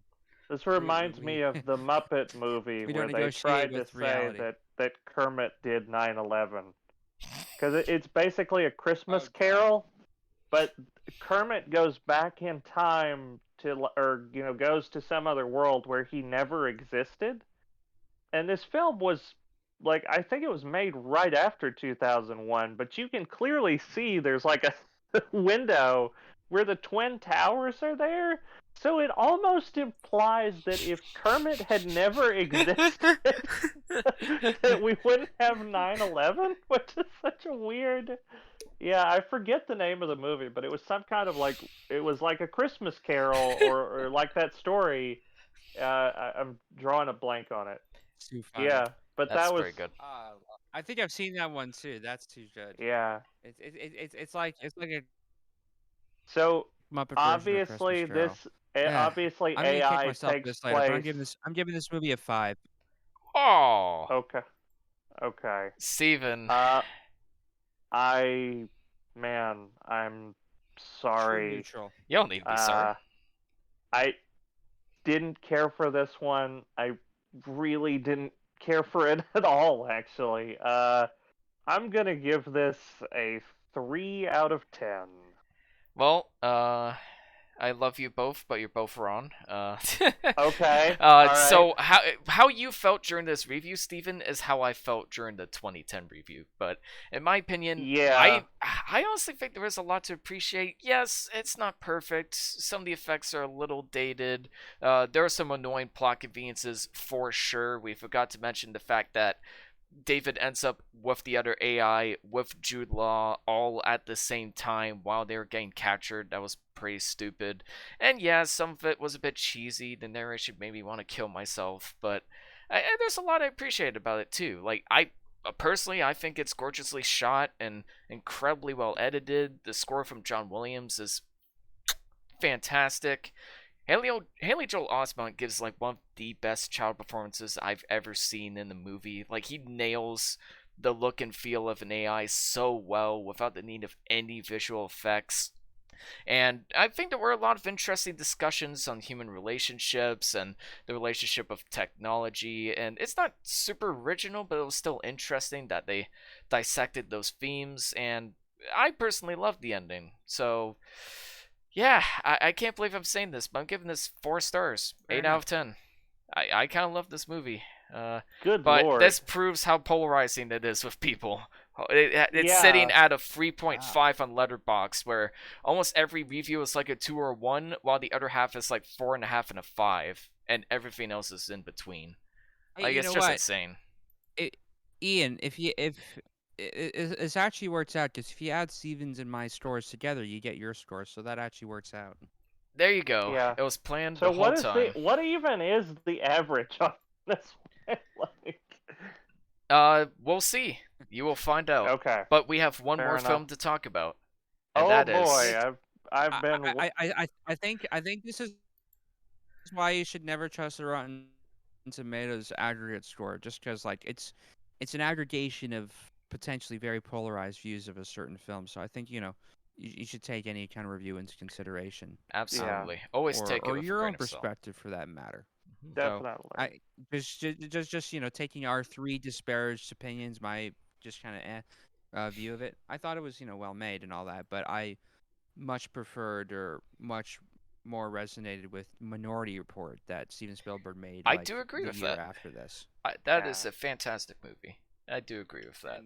And there's carryovers of the style and the look of that. Well, Uh, it's from time this. for So it's cool to kind of see this. This felt like a warm up to Minority Report for me. yeah. Fair Time to enough. sleep. All Back right. to sleep. Doctor Sleep. No, Spoilers. I'm looking forward to this one, Steven. Me take too. it away. I am looking forward to this one. It's a 2019 American supernatural horror film, written and directed by Mike Flanagan. Mike Flanagan. This is he is the writer, director, producer of The Haunting of Hill House on Netflix. Hmm. Also, the writer director of The Haunting of Bly Manor. Bly Manor. This is not actually even his first Stephen King adaptation. He had done the film Gerald's Game in 2017. I think there might have been another Stephen King adaptation he did. I'm not sure. He had worked on a film called Hush Before I Wake. This is a sequel prequel and adaptation of 3 source materials. So it's adapted from Stanley Kubrick's The Shining. It's also adapted from Stephen King's original novel, The Shining, which famously Stephen King did not like Kubrick's version. And it's also adapting the book Doctor Sleep, which is the sequel to The Shining, and trying to adapt all of these different things into a coherent narrative, and kind of finish the story. I actually really liked this film. Uh, I did. I think that I think when I started watching it, and I will agree with some of the criticisms that I've heard, that I think the pacing is probably the worst thing this film has going. Yep. It's very long, and I had seen this in other reviews after I had written my review, that like, I think this film would have worked better as a Netflix series, which it's also kind of telling because, Mike The Haunting Flanagan Hill had. House. Yeah. Yeah, right. And so I think this kind of feels at times like it was maybe made for TV. But the story follows Danny Thomas, or no, that's not right. Who is Danny Thomas? Torrance. Torrance. Dan Torrance. Yes, how I learned to stop shining and love the knot. Dan Torrance, Danny Torrance. He is now an adult. He's an alcoholic. He's a terrible human being, just like drifting around and getting drunk and drugged and having late nights with fast and loose sexual encounters, and getting into bar fights and all of this stuff. He is constantly visited by the ghost of Scatman Crothers' character from the original Shining. Rest in peace. Yes, Yeah. rest in peace. And as the story progresses, we understand that there are other people with the Shining ability, one of which is a small girl who is a part of this film. She has no connection to the original Shining film. She is just a child who kind of has these similar abilities. And of course, throughout the film, they are Ewan McGregor's character and this little girl are working against a evil group of demonic ghost creatures called the Knot, who steal the energy and souls out of children who shine. So essentially, the Shining is this ability that people have, and when you die, if you're a person who shines, you let off this thing called steam. And these psychic vampires led by Rebecca Goddamn Ferguson. Floridians. Yeah, Rebecca Ferguson, leads this group that they kill women and children and men who shine, mostly young people. Famously, a small boy in one particularly brutal scene. Mm-hmm. And they absorb all this psychic energy. And so it's all about they have to go and fight these zombie demon people. Rebecca Ferguson plays the leader, Rose the Hat. And it ultimately ends in this big fight at the Shining Hotel, the Overlook Hotel. So, let's talk about it. I guess I'll Yes, start. shall. Yeah, go for it. I'm really torn on this one because half this movie I really, really like, and the other half I really, really could not care for. I think Ewan McGregor steals this movie 100%. He is genuinely fantastic. He nails his American accent. He nails all of the emotional beats. I think the sides of the story that deal with him learning to use his powers for good to help those passing on into the afterlife and trying to deal with his emotional traumas, like, those were the highlights of the film for me, and those felt actually justified as a proper sequel to The Shining. And there's a lot of great filmmaking as well. The movie respected your intelligence a bit more than I thought as well, which I thought was kind of nice for a modern Hollywood movie. But on the other hand, you get these really over the top, kind of dumb villains, in my opinion, that really didn't work with me, and they got way more screen time than they needed, and they were given like so many cheesy lines of dialogue. There's a point where Rebecca Ferguson's main man says, "We lost too many good men." I'm like, God, fuck, are you serious right now? And Rebecca Ferguson, her like facial acting is good, her body acting is good. We gotta talk about the elephant in the room and talk about her accent. What the fuck is she doing with that accent in this movie? That frustrated me so much because it sounds like she's trying to be American, but her British accent is slipping in. But I was watching this with my mom, and she's like, I think she's trying to sound Scottish. Like, I have no idea what she was doing with that accent. I didn't even It kept notice throwing me off. the accent.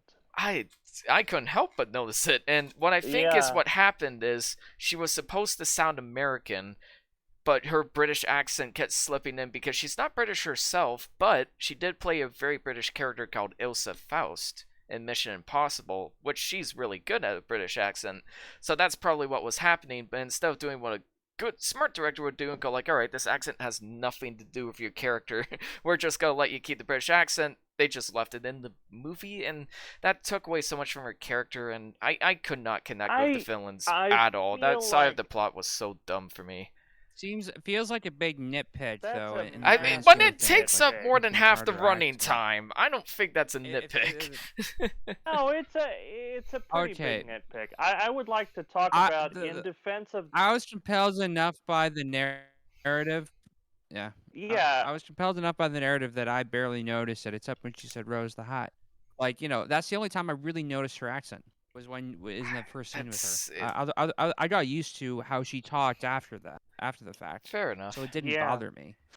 I guess it depends I- on just what you pay attention to in the The film. one thing that I would like to talk about on this film that I really commend this film for is if you look at something like Rogue One Star Wars, there are so many, like at the Mhm. very end of that, there's a couple of scenes where they just CGI recreate like Carrie Fisher and Peter Mhm. Cushing, and Yeah. it's the one bad thing about that movie. It almost Agreed. knocks it down a score because it looks so bad. Yeah, it does not In hold up. this, what I really respected was, they have these actors playing the characters from the original movie, Mhm. but they actually they fit, they feel right, And they didn't use um, CGI. and they didn't use CGI. The actor who played They probably didn't have the budget, but they just let the actors like do their thing. right, Like you and should they, do. They casted the right, they- and they, I mean they the, casted they casted people that look as close as they can to them, but they just pull their acting chops to convince you that they're that character. no, and and definitely, I think that that's I mean, the most effective method Scatman still. Crothers, Yes. the guy who played him, He was so good. Carl Lumbly, He was Uh, generally great. incredible. And also, I want to tell like this. I mean, Alex Esso, who played Wendy, she was in. She's been in a few things prior to this. She was in a movie called Starry Eyes in 2014. Same year, she was in Homewrecker. She's been in a few things here and there, but I loved her as Wendy. I thought she was perfect. and She I was wasn't better quite, as Wendy. I wasn't quite Who's that? convinced That's- that you can step into the shoes of Shelley Duvall. Like, I mean, I know Ian kind of disagrees with me on this, but I loved Shelley Well- Duvall in The Shining, and what really sold me on this actress, Alex Esso, was there's one scene where Danny kind of like, he runs off and he's on a park bench, and you find out that he's talking to Dick Halloran. His Force Ghost. Yeah, right, exactly. And she's like going crazy looking for him, and she goes, Danny? And it's that same, like, I mean, I can't even do it, but it's that You same scared me half Shelley to Duvall. death. Yeah, it is the exact same pitch. It's the exact same, like, Level of tone. panic. Yeah. Yeah, it is so Inflection. incredible, like, down to, like, if you closed your eyes, it would be hard to tell that it wasn't Shelley Duvall. If you just squinted your eyes a little bit, you swear it was No, her. no, Like, she seriously. does such a good job selling the acting. I agreed. Like, you just gotta, if you squint your eyes ever so slightly, it's Shelley. And that's all in the acting. It's all in the performance, and I think it works best. I posted a video kind of recently talking about deepfakes. This is from a YouTuber named Rob Bagger, who I don't agree with everything he says. There's a lot of stuff I disagree with, but he's one of the best like film theorists YouTube channels that I've come across. And Yeah, he has a whole deep dive into deep fakes and whether or not that's like applicable to Hollywood. I think this film, shows how unnecessary that is still. Or, like if you just have actors that commit to the roles, it doesn't matter if they even look like the characters. And this film has a very unique challenge. They're talking about recasting characters from a 40-year-old film, and those characters were played by Jack Nicholson and Shelley Duvall, who, to say the least, are probably two of the most unique-looking people Yeah. right. in Hollywood. And they Well, did it. and They have such so, distinct physical characteristics that you're not gonna get a look like, but you can get people who can damn near well act like them. right, and actually, they did ask Jack Nicholson to come be a part of this film. He told them that he was retired. They had actually asked him to play Jack again, Hmm. but he was retired and was pretty serious about it. They even offered him a cameo role as basically a background character, any character he wanted. He still said no. Um, but that was definitely something that they tried. I don't know if they reached out to Shelley Duvall. I don't probably think they did, given her situation right now, which is unfortunate. But No. and of course, Scatman Crothers passed away almost after the release of The Shining, not long after. Yeah. Um, so Hmm Rest in it's peace. definitely, yeah, it's definitely a hard place to be as far as trying to retell this story. Um, but yeah, I thought they did overall pretty well, and I think yeah, it's a little bit long, but I was still pretty engaged in it. I think that some hmm scenes worked better than others. I thought that the scene where Ewan McGregor returns to the hotel and sits at the bar and has that conversation with his father, Hmm. I thought that was particularly effective, and I thought that was really well Yes. executed Oh, and with that's a the lot best of scene.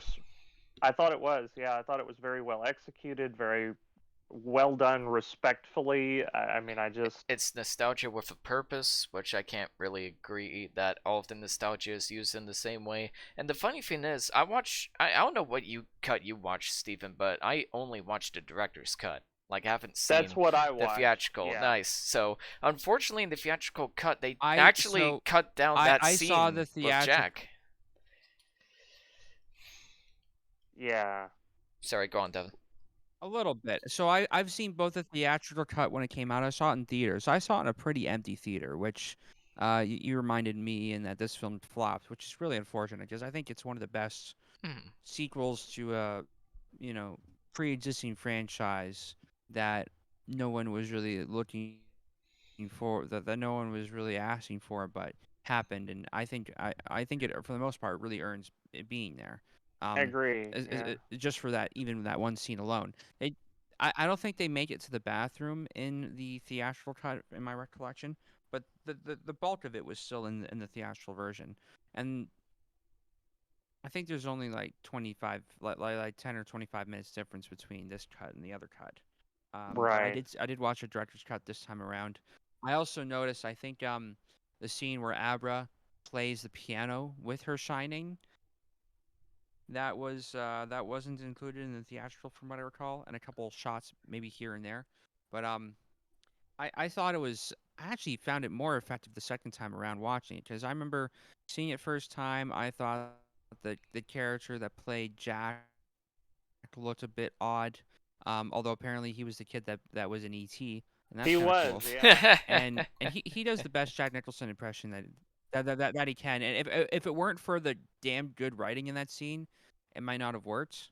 But The writing saves you it. gotta do what you can do. I think some people have tried making I've tried making deep fakes of putting Jack Nicholson on there, but again, that's arguable whether or not that's useful or not.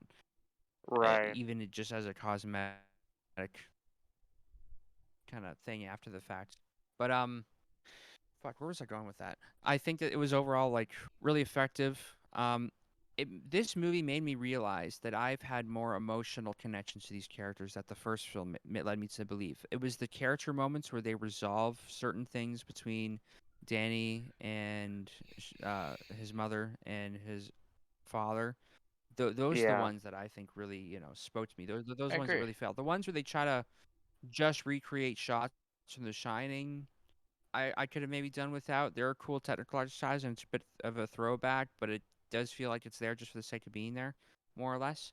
I think that this film also had the really hard task of trying to please both Stephen King fans and Stanley Kubrick fans, because there's such a divide between them in terms of the adaptation of the original film. Because Stephen King Well, obviously hates how the film yeah, was and done, I and mean the one I thing think that I will say, I will admit there are moments of this that feel more about the nostalgia than kind of the purpose of why you're exploring that nostalgia. And Hmm. I feel like some of that is more deserved than others. I think as a filmmaker, being told that you're going to get to recreate, a film that's a Kubrick film like The Shining, and you're going to get basically keys to the candy store of The Shining. I feel like there was maybe a little bit of temptation there that was some earned, some not, with just, oh man, remember this? I This think was when they so fucking start awesome. when they straight up reuse shots from The Shining or redo shots from The Shining, I thought that was like way too much. I was like, okay, this The is one excessive. scene that I felt like stood out like a sore thumb, like The pretty much staircase scene. all. Do I now? The staircase scene. No, no, that Oh, actually didn't bother me. I thought that was kind of neat. The thing that really bothered me the most was when Rose is walking by the elevator and she just sees the blood and then she walks by. yeah, that That was so felt pointless. yeah, And that she felt a smiles little. because she's so nasty and evil. Well, I ooh, look felt at like that was maybe a little bit unearned. I felt like that was Yeah, just that kind was of way too nostalgia cheesy. bait. But the rest of it I thought was yeah. good. I I mean, they recreated shots of The Shining in Ready Player One, but that didn't make that movie any better. Exactly. Yeah. Well, yeah. Um, and this one, I mean, I really liked it. I mean, the only thing that if I was going to, kind of nitpick about, um, some of the cinematography here is a little bit polished. It's that kind of digital CGI. I mean, there's a little bit of Digital CGI in this. sheen. Yeah. Digital sheen, and it kind of feels antithetical to The Shining because that was obviously on this wide This was film and all filmed on an Arri Alexa 65, so this is like, mm. Well, right. Yeah. So that that so that was on 35 millimeter. It was actually an open gate, so it was actually a big 4:3 frame, but they cropped it to Arri Alexa 65, which is like a medium format digital camera. I right. don't So I mean, it know why they needed feels to go with the medium format. because that's a physically different that's a physically larger sensor. That's more like in line with an IMAX film, and The Shining wasn't shot on IMAX, so I think they could have shot it on like an RE35, and that would have looked closer in terms of feel. But Yeah, I but guess they just I wanted actually the really biggest cameras like that they how they had gave it a to different capture it, style, and that's though. fine. Like, they didn't Well, try to capture it the same way. They tried to give it a different perspective. And this is kind of like and a yeah, colder, more reflective kind of sequel. And I think the look of that does kind of reflect that in a way. I think it's the point yeah, that the hotel does look like it's lost its life and it's lost its lights. Like, all of the mystery and magic of the past experience has been torn away as he's kind of re-experiencing all of these horrible traumatic events. And I think the style does somewhat reflect that. And maybe I'm biased because I yeah, watched this on 4K, as I yeah. rented a 4K copy, but I thought it was gorgeous. And the editing I thought was really good as well. There was some Oh, the editing, yeah, definitely. really clever visual storytelling. Like, when we find out how Abra's communicating with Danny, we see a scene of her playing around with some spoons, and we go like, "Oh, this girl has a shining." And we'll cut to one scene of him seeing the message on his wall, and it'll cut to the girl just laughing. It's like, all right, so I know these two are communicating by visuals alone. Like, that's kind of clever. The film didn't try to shove Yeah, that down my throat in any way. I yeah. thought that No, was I mean, neat. I feel like when I first started watching this, I was uneasy, and again, the pacing is kind of far out Yeah, it's there. not It's great. it's a it's a little long, but once it kind of took off steam and I was into it, it reminded me. I think Devon had said this on one of our last episodes that Saw felt like this pulpy comic book successor to Seven, and that's the very first Saw movie, and that's kind of how I felt about this. Is like this is Interesting. the pulpy comic book kind of sci-fi successor in like a spiritual sense to The Shining. And once I kind of put aside the Kubrick original, for some reason I really got into this, and I was like, Hmm. this works. I think the scene that really sold me, I admit I was kind of in that low period first too, but I think as soon as we got to the baseball boy scene, that's the only scene I was even remotely intimidated by the villains, one. And two, it just really hammers home like how serious this situation is. And I had this written down in my notes. That child deserves every Oscar. That child Well, deserves that's Haley actually Joel Osment's that's Oscar for The Sixth Sense. that's Jacob Tremblay. He is So so fantastic in that yeah, role. you probably know him from Good Boys. If you've seen Room with Brie Larson, Yeah, that was that's where I him. recognize him from. He is Yeah. excellent in this. And here's the thing: most Hollywood movies, I kind of joke about this, don't really have the balls to cause any harm to kids. As soon as we see a kid in a movie, we'll go like, "Oh, okay, they're either dying off screen or they're gonna be safe from plot armor." Not only do they kill this kid, they torture him to death, and as he They just torture cries him, and and screams, and I'm like, I they're really kind wasn't of like, expecting a Hollywood sequel to The Shining to dive into this. This is horrible oh in a no, good not way. only do they kill him, they torture him, and it's almost like they're getting off on his Yeah, suffering. oh Like, yeah, they were about to fuck in that field. I had that in my notes. I'm like, if Yeah, they oh, fucked it is. after this scene, I would not be it was surprised. Well, and I mean, there's also that scene where the one character tells the other guy to kill himself, and he blows his head off with the shotgun. And so, I mean, there's those moments that you're like, oh fuck, like I get the stakes. Like this is what we're You doing. Like guys this is might hate me for this, but I thought that scene was kind of unintentionally funny. no, I didn't. Ah, I okay. really like that I and the baseball boy. I thought it was genuinely terrifying. Like, The baseball Horrific. boy scene is yeah, no, fantastic. I'll give you that. it, it, it was just disturbing, like straight disturbing. And there's Hmm. lots of I'm not going to talk about the conspiracy theories around that, but it kind of reminded me of some of the stuff that people have talked about, um, in terms of people torturing people and getting something from them. Yeah. Not good stuff. So Jim I think this Caviezel was talked about that. actually based on the true story. where like a group of cultists and down the south somewhere, I think it was in Florida, like actually took this kid, like tortured him to death, and then committed suicide afterwards. I think this was based Well, off and of that to an extent. there is that weird like vibe that they kind of give that scene because they're like driving in the free candy van. It's like, Oh hey, yeah, they definitely built off the Stranger Danger scare in the 80s. yeah, yeah. Well, That was something that was drilled into my little brain as a kid. Is never hop in a stranger's van. They have to know the password. If they don't know the password, run. yeah. Uh, So actually, yeah, funny fond story. memories of all that stuff. From my childhood, I was at a friend's house, which I'm in a subdivision, but like there's one house on either end of me. We're kind of in the middle of it. And so I had walked down the street on the right side. I had a friend of mine who lived there, and I was like, I don't know, probably around that Haley Joel Osment age, like probably Jacob Tremblay Just in this tying movie age. into his age. Just little tiny guy.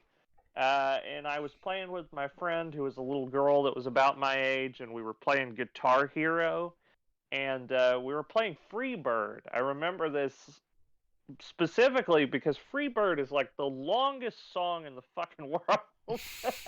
And so it gets super dark because we're just playing Guitar Hero all night, and we finish Freebird, and I'm like, okay, I gotta go. I'm like going back to my house, and I walk out the driveway, and there's some dude who pulls up in a van, and he's got a little boy with him, and he's like, hey, like, can you help me find my puppy?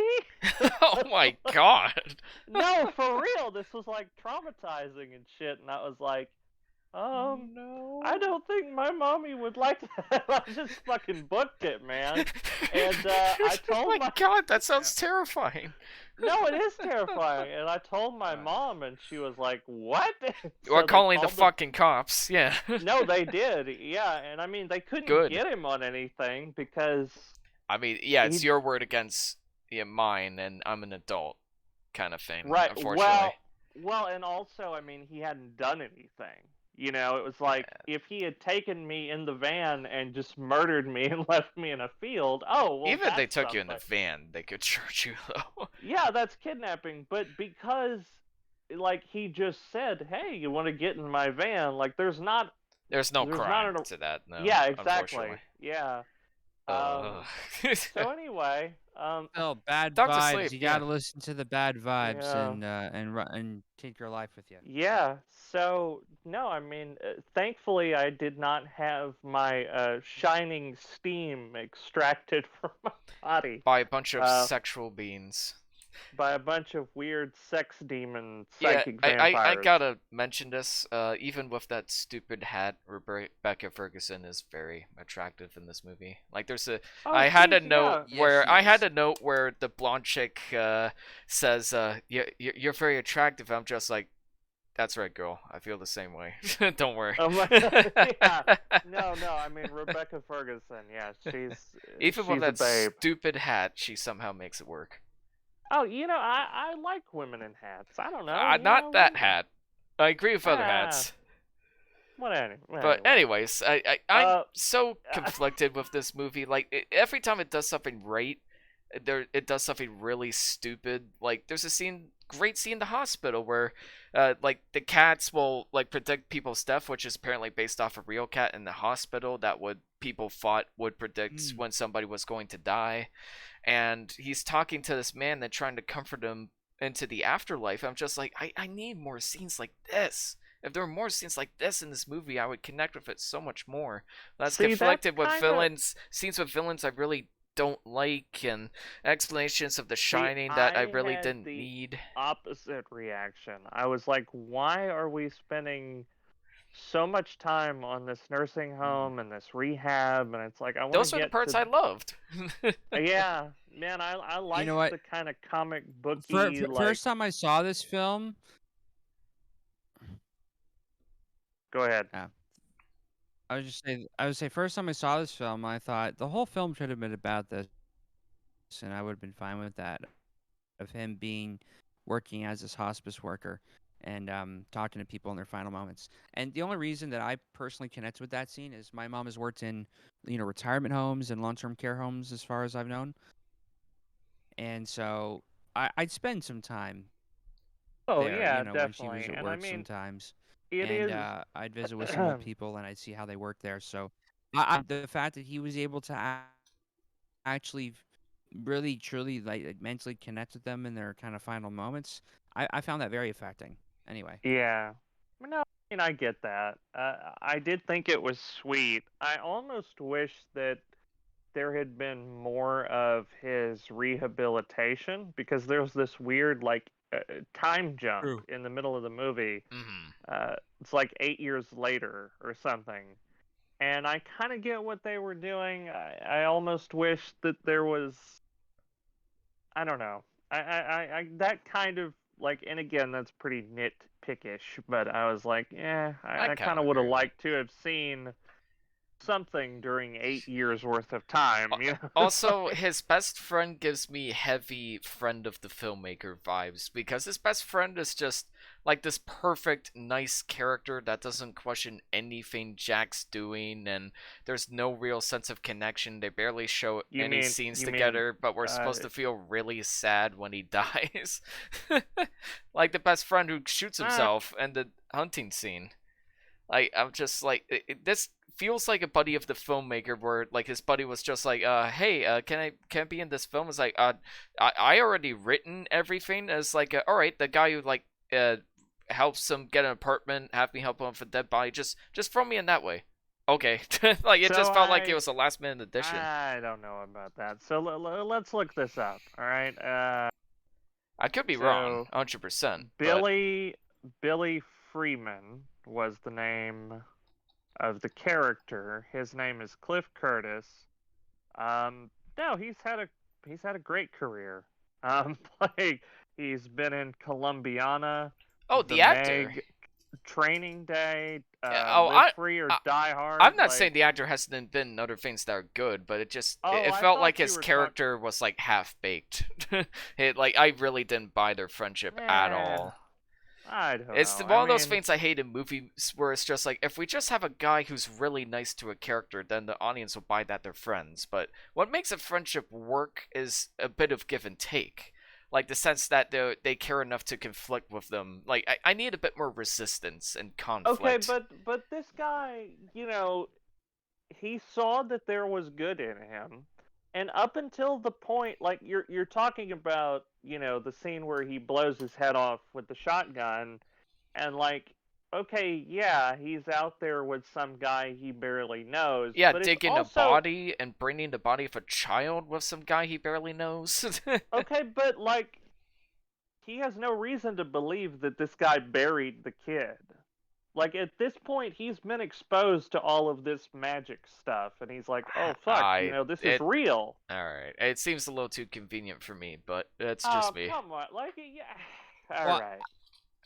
I think he was a necessary up until that point kind of character, Yeah, you know. yeah. And for me, it was very cathartic to see them shooting down all those vampires. And Ian, I know you said you had a problem with the scene before with but I like the fact that they build up that these characters are super powerful, they're super evil, they're super dark, and that they're a real threat. And then just seeing them just get blasted, like, oh yeah, they can just get shot. That was kind of like it was exhilarating for me just to be reminded, oh yeah, they can just get shot. And most of Yeah. them were done in that scene, and I started laughing at them, you know. Yeah, definitely. That wasn't Yeah. why I was laughing, It was but it, we it both was it was enjoyed the just same, I it was guess. cathartic to it was no it was cathartic it was cathartic to it was cathartic to show that they were mortal to me, Yeah, Hmm. and that they definitely. could be it helps eliminate kind of the threat level quite a bit, although there was definitely some compromise there. Yeah. That's fair. It was also interesting that the director's actual brother was in that scene. He was this Oh bald yeah. guy with glasses that you see for like 2 or 3 shots. Oh, He was one and of the members you really didn't get to know about. I He was just would there for that day. I would say one other thing that we need to touch on. Uh, Danny Lloyd. Does anyone know who Danny Lloyd is? No, I do not. Danny Lloyd. I don't know. No, I'm doing the. He was Is an he American. The Spider-Man? name's very familiar. No, he's an American former child actor who He has was in The essentially. Shining, right? He was in The Shining. He was Danny Torrance in The Shining. He was a Okay. child All right. that had no Yep. idea he was in a horror movie and had never really acted before. And Kubrick just told him, you're going to be in this nice movie about a family in a hotel. And you just do this stuff. And that was pretty much his only credit. He has never acted before or since, as far as I know, but he makes a cameo appearance in Doctor Sleep. What? Yes, he is. Where where did I Yeah, miss this? yeah. Okay, Tell so me. the baseball boy, he's the father of the baseball boy. Oh my God, he looks so different. He looks very different. My Wow. God, some actors are like that, where like they look just like their child actor counterparts, but then there's like Haley Joel Osment and obviously that actor, where they just look so much different now. Yeah, so he's actually, You can see it in his eyes that he's the same. yeah, Yep. so he's now an associate professor of biology. And so he's basically never done After returning to the anything before or since. But he got to kind of come Wow, back good for and be him. a part of this in the way that they had hoped Jack Nicholson could be, which I thought it was a really nice, sort of neat little touch that the filmmakers did to kind of bring it full circle. And so I didn't know if either of you guys caught that or had heard that. No, I I'm completely glad you missed that. mentioned it because Wow. I didn't know about it. Yeah. So, with that in mind, shall we give this our ratings, boys? Yep. This is an easy one for me. 6 out of 10. Yeah. Half of it I liked, half of it I didn't. It's a very well made movie after all, and despite my issues with it, there clearly was some passion there, which was much more than I expected. So, yeah, I feel comfortable giving it a 6 out of 10. So, Nice. I'll be a I little think more. that this film, Oh, you know, go ahead. yeah, go ahead, go ahead. No, who's going first? Rock, paper, Uh, scissors. After you. All right. I will say that I enjoyed this film. After watching AI, dear God, it was a breath of fresh air. I thought that it was like cool. I thought it had some interesting ideas. It's honestly a film that it did something. It built a world, and I would love to return to that world. I would love to explore it more. I'd love to learn more about this stuff. I thought it was great. Thought it was well executed, far better than I expected. Probably the best film out of all of these films, and that's why I'm giving it an 8 out of 10. Great, mate. What about you, Great 8, mate. Nice.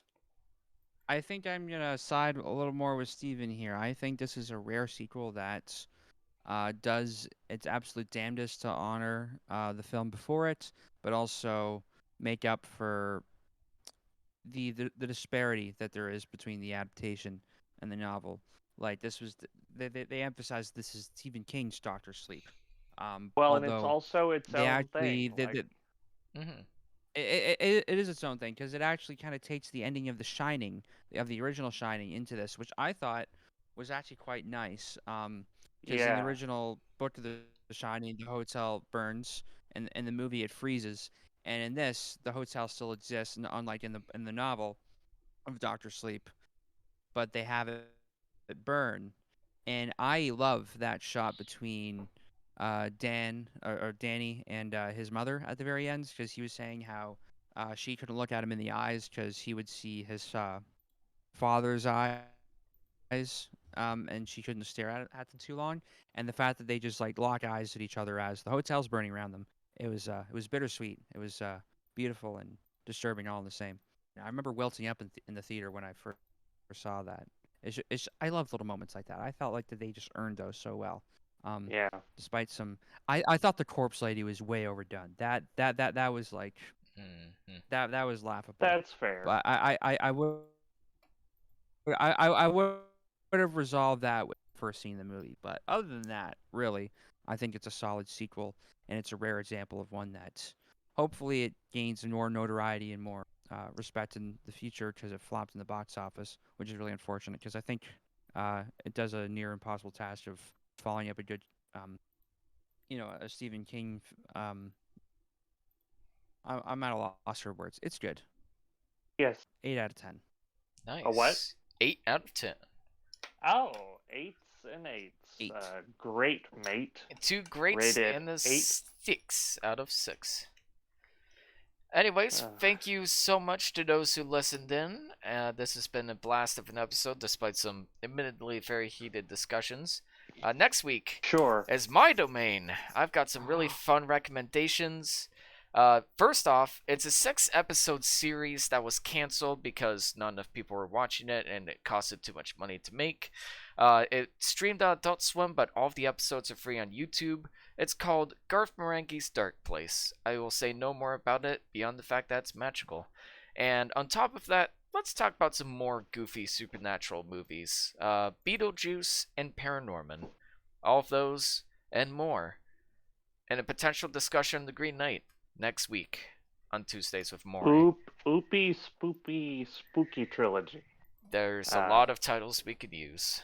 Definitely. Very scary skeletons. Yes. This will be good padding for what's going to come the week after, which I'm not looking forward to at all. No, I might have to sprinkle these in between watching those films. It's the week after that. That's Sallow. The week after that. Yeah. Oh fuck. Yeah, we got a ways to go.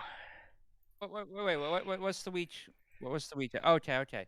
Oh, Yeah. good. Thank fucking Yeah. God. I was so worried that I have to start watching those right now. Yeah, I mean, the one I'm I looking live for, with my mother, man. I have to watch we- movies like that while living with my mother. No, I mean same here, but also... Yeah, no one's gonna know. No one's gonna know that I'm watching because Okay. I mean the only one I'm kind of looking forward to is Cannibal Holocaust. Yeah.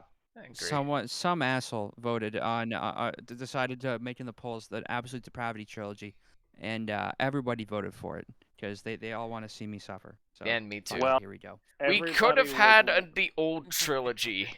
We could have had the old trilogy. I hope you're happy, Steven. I hope you're happy. Look, everybody thought that this would be less excruciating than trying to sit through M. Night Shyamalan's Old. It isn't. That's at least more fun to watch. Guaranteed. Well, anyway. This has been Tuesdays with Moire, everybody. On a Thursday. Is it Thursday? On a Yes. Thursday. To quote Critical Role. It'll commence on a Tuesday. All right. Yes. Take care, guys. See you.